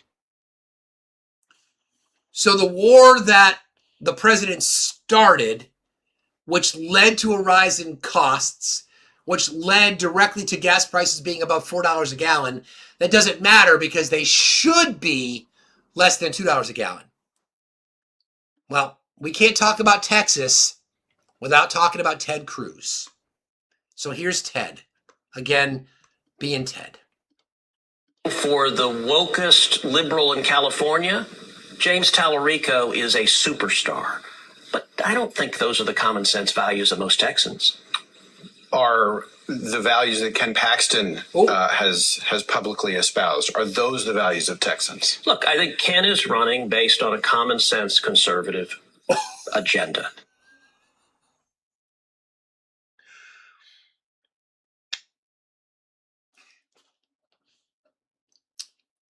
Ken Paxton, out of the mouth of Ted Cruz, is running on a conservative value Texas platform. So then adultery, bribery, corruption, getting impeached by your own party, and then letting a pedophile out of jail early. Yeah, that tracks. Here it is again. If you were running for the wokest liberal in California, James Tallarico is a superstar. But I don't think those are the common sense values of most Texans. Are the values that Ken Paxton has publicly espoused, are those the values of Texans? Look, I think Ken is running based on a common sense conservative agenda. That's good to know. I'm so glad that he's looking out for us. That's really exceptional. Love that for him.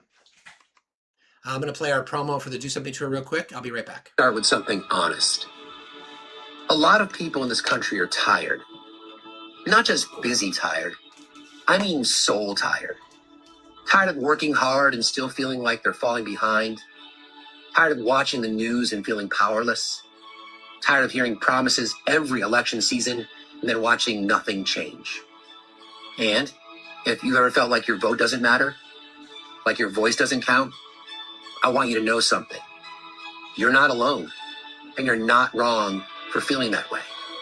Because when you feel ignored long enough, you stop believing anyone is listening. And when you stop believing anyone is listening, you stop showing up. But here's what I've learned in my life. The moment that good people stop showing up is the moment the wrong people take over the room. That's why I'm launching something called the Do Something Tour. Not because I think I have the answers. Not because I'm here to tell anyone what to think, but because I believe we're losing something precious in this country. And that's our faith in each other. I'm going to travel the country to sit down with people who feel forgotten, people who feel dismissed, people who feel like the system is built for someone else. And I'm going to listen. I want to hear what broke your trust. I want to hear what you've lived through. I want to hear what you wish the people in power actually understood about your life. Because the truth is, democracy is not a speech. It's not a slogan. It's not something that happens once every 4 years. Democracy is people. It's parents trying to keep their kids safe. It's workers trying to keep food on the table. It's communities trying to stay whole. It's people who don't want to be a headline. They just want to be okay. And I know this. If we want change, we can't just hope for it. We have to participate in it. I'm not asking you to be perfect. I'm not asking you to know every issue. I'm not asking you to trust politicians. I'm asking you to trust your own worth. To remember that your voice matters, even if it's been ignored. To remember that your vote matters, even if it hasn't felt like it has. And to remember that your presence matters, because this country belongs to you, too. So this is my invitation. Come back in, not because the system deserves you, but because your community does. Your kids do. Your future does. This is the Do Something Tour. If you've ever felt powerless, I want you to hear me clearly. You still have power. So, let's do something. Together. Every time we speak to somebody about our tour, it feels really good because it feels validating that we're, trying to make a difference in people's lives, and that is the goal. So if you want to support the channel, you can do so. Cash App, PayPal, Venmo. Appreciate you guys.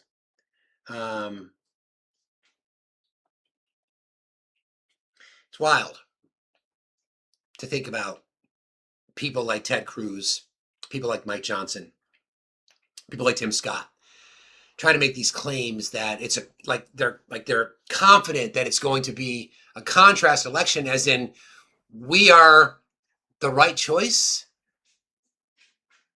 One thing I will say, the messaging machine is finally dialed. right? They all say the same thing. It's a contrast election. No fucking shit. The contrast between a party that's protecting pedophiles and those that want all of them thrown in fucking jail. The party that celebrates cutting SNAP benefits, taking food out of children's mouths, opposed to the party that doesn't want that to happen.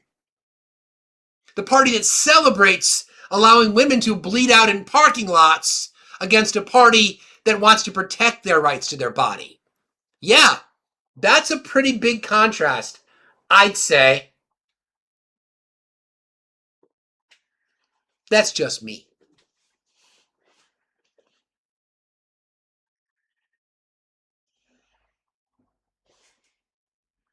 Yeah, no, not exactly, Rescue. Not just women, children too. No doubt. People that believe that children are the most important element in our entire society. And yet the conservative crowd, the pro-life crowd, the Christian crowd doesn't think that food is a right. Many of them. Can you imagine living like that? Can you imagine looking yourself in the mirror every single day knowing that 5 million children live in food insecurity and not be willing to do anything and everything about it? Yeah, it's a contrast election, all right. Good versus evil, right versus wrong.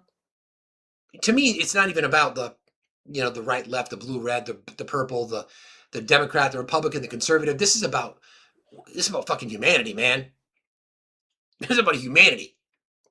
We see suffering everywhere. Everywhere. And those of us that are empaths, we carry that shit. What's the quote, Michelle? You'd rather be the weight or the scale? Right? Do you want to be the burden, or do you want to be somebody who's willing to take on the weight? Right? I got you. Many people in our community got you too. That's what this is about, man. This is what this is about.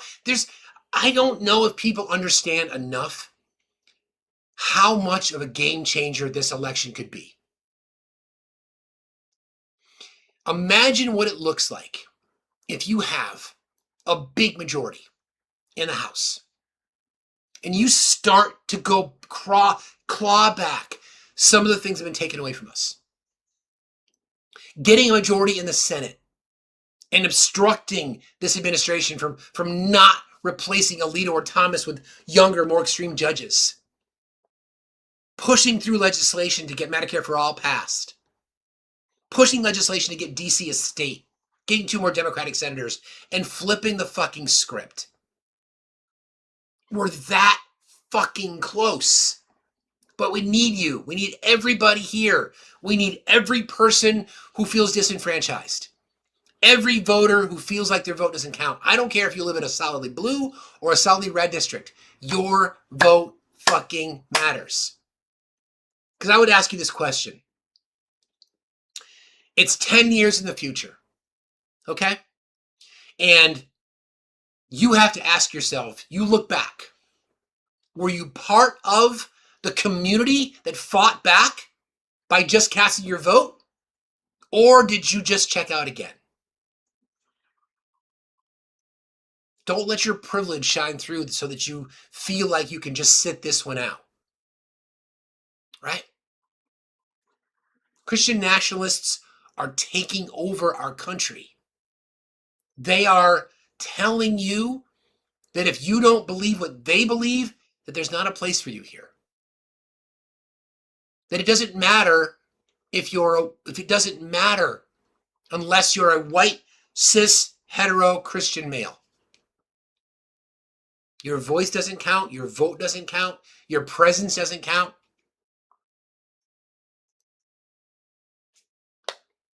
Thank you, Ren. You're here every day. I appreciate you.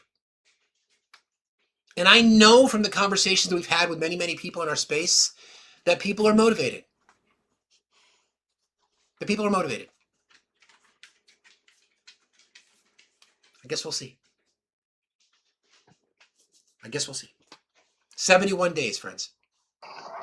Nick Pipe Bun, how you doing, friend? I'm all right, sir. How are you? Good. What's on your mind? Well, I'm seeing some good news out of this great state of Arkansas. Holly Softner is ahead of Tom Cotton by like 5% of the last count on one of the polls. And it just goes to see that if you talk to people, common sense, dining room table issues, they'll listen. And she's doing it through social media because the average voting age now is about 38. So we just keep on doing what we're doing. We should win, and I feel confident in that, and all things in that. And when the hell did Raphael Ted Cruz, Coon Cruz, become the moral authority on all things of Texas? Good point. Good point. Anyway, y'all have a nice day. Thank you, Fred. Appreciate you. It's a great point. Like, Ted Cruz, first of all, James Talarico, I would not categorize as a progressive by how I see a progressive. Like, he's to the right of Bernie, but he understands Medicare for all is important, right? He gets it. He's a good man. He speaks in a way that addresses a lot of the issues that we all talk about every time. He's a seminary student. He's a man of faith. He's like, we shouldn't be having the fucking 10 Commandments in classrooms. No fucking way.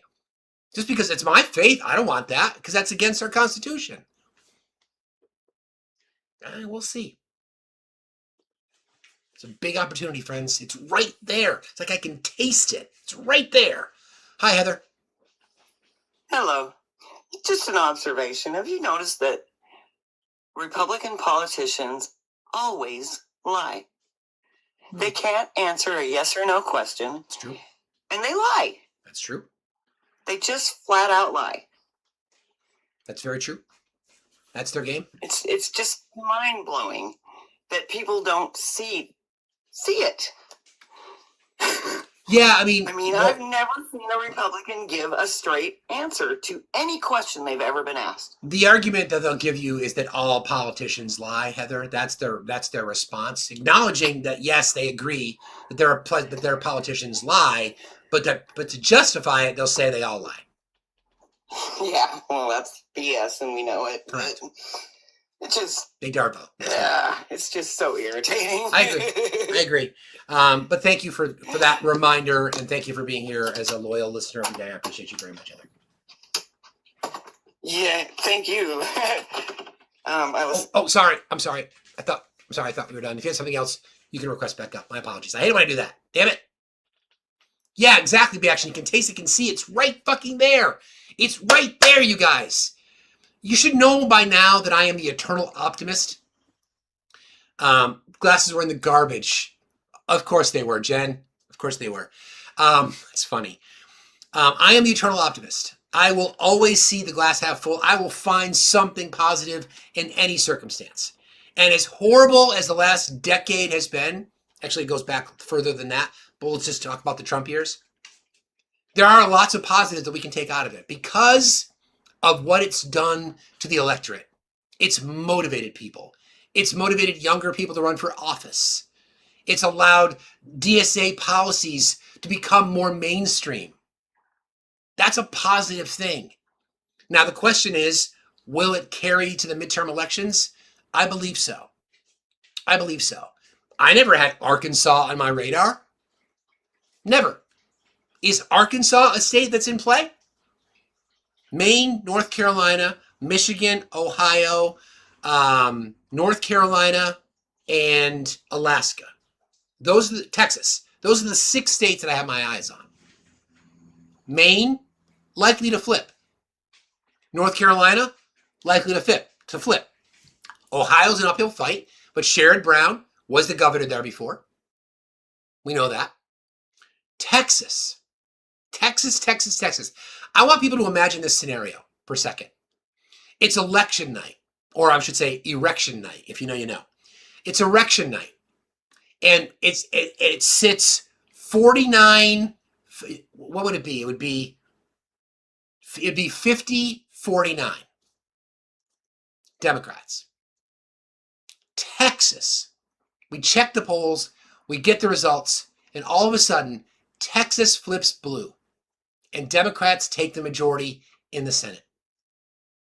The counter would be it stays red with Ken Paxton representing Texas in the U.S. Senate, and J.D. Vance becomes the tiebreaker.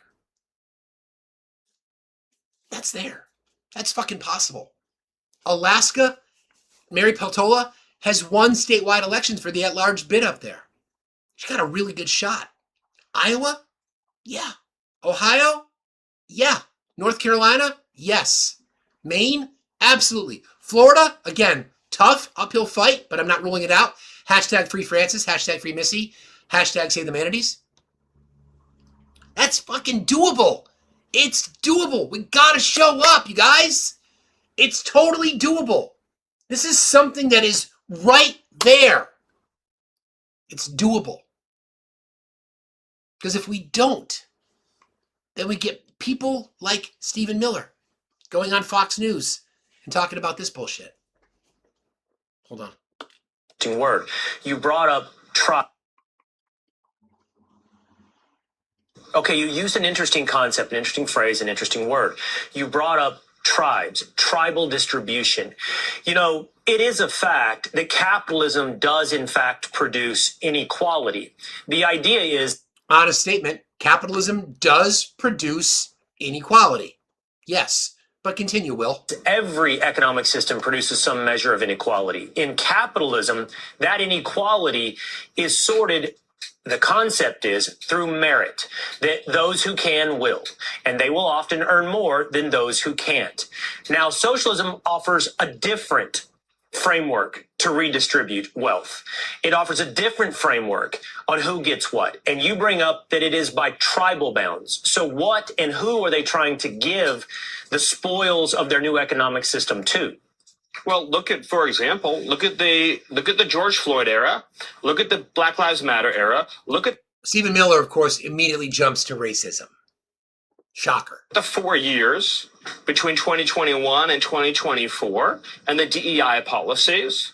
They were explicitly clear about who's not entitled to opportunity in this country, who's not entitled to jobs in this country, who's not entitled to fair and equal treatment in this country. Again, look at our university system. Right? A young kid from Appalachia does not have even remotely the same chance with superior test scores as a migrant who showed up here 2 days ago. They're very... What? What? So, Stephen, have you ever been through the FAFSA process, by the way? You don't get to get into college in 2 days. So what? I know Stephen Miller talking is drying up vaginas around the world as we speak. Sorry for that reference, but it's true. Very clear about this. So when you talk about the distribution of wealth, understand this. America is only, I think, maybe 4% of global population or thereabouts, but 25% of the world's GDP and wealth.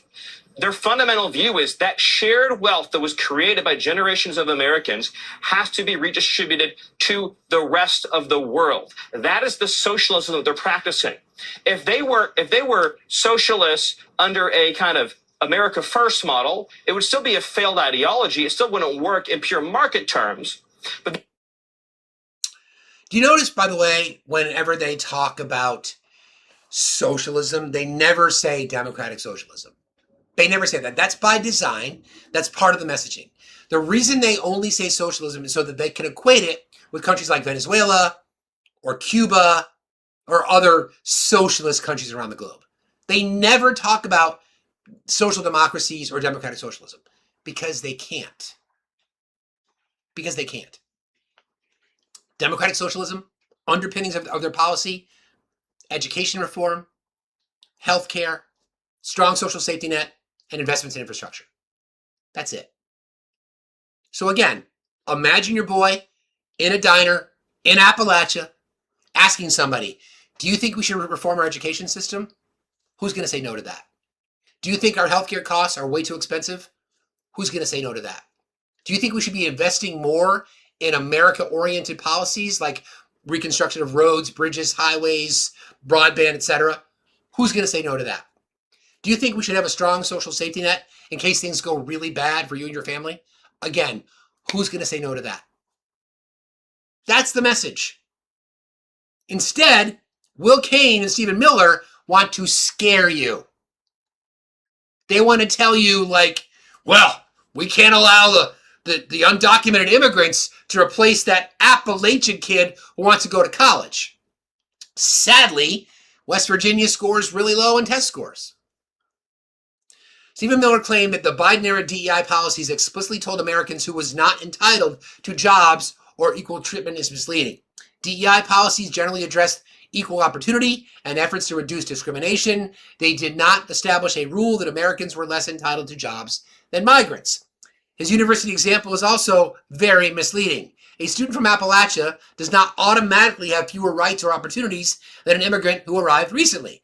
College admissions vary by institution, residency, academic qualifications, financial circumstances, and other lawful factors.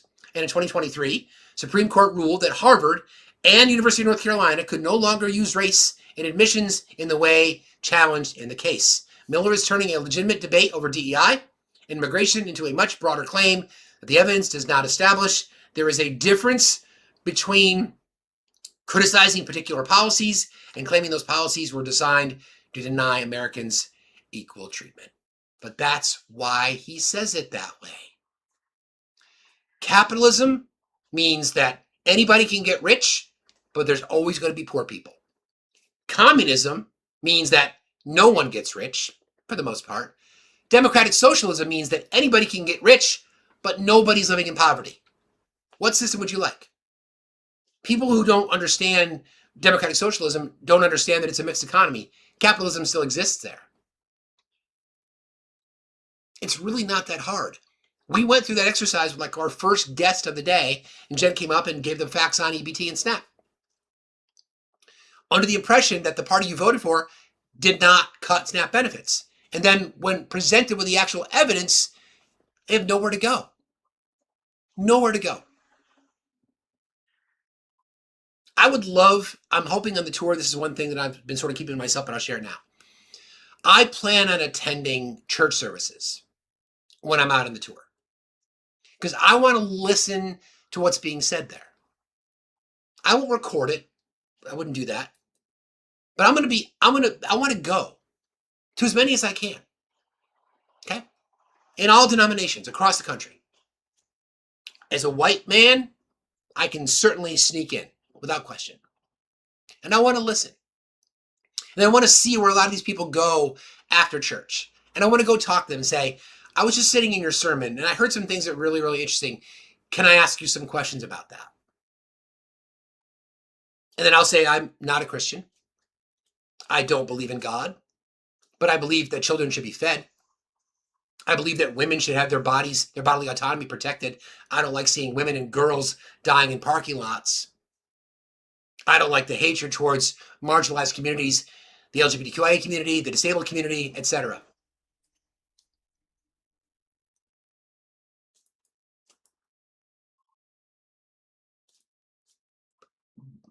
Yeah, I mean, how better to address it? Because that's where a lot of this comes from. That's where a lot of this comes from. Christian nationalism, friends. It bubbles up in these churches, and now you get people like Doug Wilson who wants to make it worse. In 20 years, if we don't do something about this now, I can't imagine what our society is going to look like.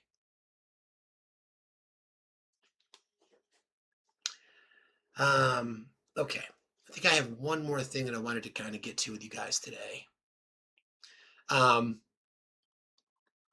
Start paying off. One of the favorite targets that the right has had for the past decade or so has been Hunter Biden. And the more and more I hear Hunter speak, the more and more I like the guy. Because he's not apologetic about his bullshit. He's like, yeah, I fucked up. I was a drunk. I was a drug user. I was horrible. I committed a crime, a tax fraud, and was irresponsible, et cetera, et cetera. The more and more I hear from the guy, the more and more I like him. He went on to Bill Maher. And I would not say that Bill Maher is necessarily I've lost a lot of respect for Bill Maher, but he does have good guests. He does have a lot of good conversations.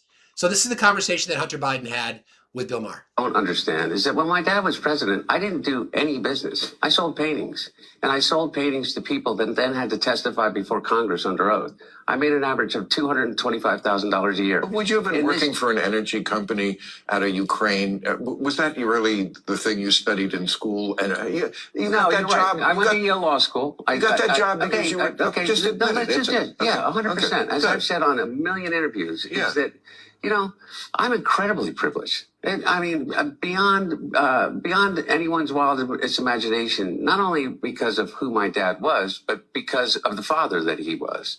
And so a lot of privilege comes from that. And I don't deny that. And also a target on your back. Yeah. And by the way, and also a target on your back. And also a resume, though, that includes being, I taught at Georgetown University's master's program in the School of Foreign Service. I served on a dozen boards. I went to Yale Law School. I worked for Boyce, Schiller, Flexner. When I took that role, I was the chairman of the board of the UN World Food Program at that time, which serves 70 million people in 82 different countries. It's the largest humanitarian organization in the world. I was chairman of the board, or vice chairman of the board of Amtrak for over 5 years. And so it wasn't about whether or not I had experience. My judgment, however, was absolutely, completely, ridiculously off. I didn't realize the snake pit, and I was naive in that sense. And I gave them something. I gave them something on a silver platter. Yeah. I want to ask you. And by the way, let me also say this: I did it for the money, and that's what other people won't say. I absolutely 100% did do it because it gave me a sense of freedom, particularly when Bo was diagnosed with cancer, but all for me. And so 100% all happened when the last year and a half of my father's vice presidency. None of what happened that they have created and spun out these conspiracies have anything to do when my dad was president. And just for perspective, I mean, whatever you made, it's pennies compared to what Don Jr. is making. Fraction of a penny. I mean, billions. That's just the truth. When was the last time you heard such a prominent public figure be that fucking honest? Now, I have no idea. I have no idea if he has political aspirations. I would think probably not. I mean, he loves his dad so much, and Joe's got health issues, and Joe likely is not going to live much longer. Cancer. But I did it for the money. I had bad judgment at the time because I was a drunk and I was an alcoholic. But went to Yale Law School, worked on numerous boards, including the board of U.S. railway companies, by the way, which is what Burisma did in transportation. Because I didn't work. I fucking sold paintings. Every time the Republicans tried to introduce information on him, it just failed miserably. He didn't drop the fucking laptop off. I don't know what the fuck people are talking about. This is the problem when you cannot govern. When you can't govern, you need to create boogeymen and women. And that's what he did. That's what they did. That's what James Comer did. That's what Jim Jordan did, etc. He addressed it. He went straight at it and said, listen, I did it for the money. Of course he did. Hi, Michelle. Of course he did. I like that honesty. He has, the criticism of him is real, but not from the right. Not that he was this plant. Not that the 10% for the big guy. You notice they don't talk about that anymore at all? Notice they don't talk about that anymore at all. Because Devin Archer, their big primetime witness was like, yeah, no, I never heard those conversations. And they're like, what? Oh, yeah, well, sorry. I know, exactly, right, Phaser? That's what accountability looks like. That's what accountability looks like. And for white men, for Hunter Biden to say, yeah, I'm extremely fucking privileged. You're damn right you are, and he acknowledged it. Can't we just expect at least a little bit of that? Can't white men just be a bit more accountable? Why is it that mediocre white men will never admit that they don't know something? How many times have we seen conversations when you ask them a question, are you familiar with this? And they'll be like, yeah, sure. And then you're like, okay, tell me about it. Well, I may not have read it all. Just say, I don't know. 3 fucking words. I don't know. Or help me understand. Or I'd like to know more. Every fucking time. Listen, gentlemen, white men, you're not the fucking shit. Okay? You're not. Stop thinking that you are. You were granted a place in society by your gender and by the color of your fucking skin. Period. Work to do better. Earn your place. Stop diminishing others because you fail miserably every fucking day. Your average warm mayonnaise tendency ain't flying anymore. Male loneliness was created by you motherfuckers, by us. Why the fuck would women want to spend any time with you? Seriously. You get somebody like Hunter Biden who was scrutinized, who was dragged through Congress, his fucking dick was shown everywhere. A lot of people didn't complain about that, just saying. And here he is saying, yeah, okay, I fucked up. But here's the reality. Accepting the fact that he's got this massive fucking privilege. What makes it so, why is it so fucking hard for men just to take responsibility for once? For once. One time. Are we asking a lot? Gentlemen, you're lonely because you deserve it. All people are asking for, well, let's start with the basics. Women just don't want to be raped. How about that? Can we start there? Or, I should say, and stop defending rapists. Stop defending pedophiles. Stop defending people who are harming women and children. Stop criticizing women or blaming them for being the victims of rape. Don't ever ask the fucking question, what were you wearing? Or why were you there? Or when Doug Wilson says, well, 130 sailors in a submarine, you put 3 women down there, it's like throwing catnip into a bunch of cats. Again, blaming women. And please, please, please, please start holding other men accountable. Locker room talk, no. No. Thank you all for being here today. It's good to be back in the swing. Back tonight at 9 o'clock for That's a Wrap. I know our friend Monica is live right now. As I always say, Monida, our friend Monida. Please go visit her. And when I say this to you guys, I mean it. I am fucking privileged to be able to do a show in front of as many as 2,000 people daily. It's a privilege that I have as a white man. I know that.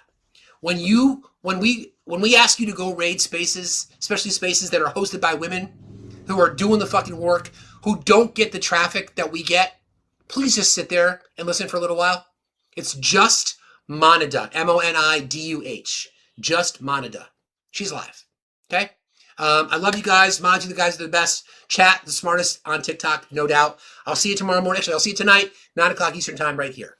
Friends, there's always something to do. Before I say that, if you want to continue to support the channel and to do something to her, Cash App, PayPal, Venmo, any donation received this week of $3 or more gets you automatically entered into our contest for next week, and we'll give away more stuff. I love you all. See you tonight, 9 o'clock. Until then, friends, there's always something to do. Please go do something. Peace. Have a good day.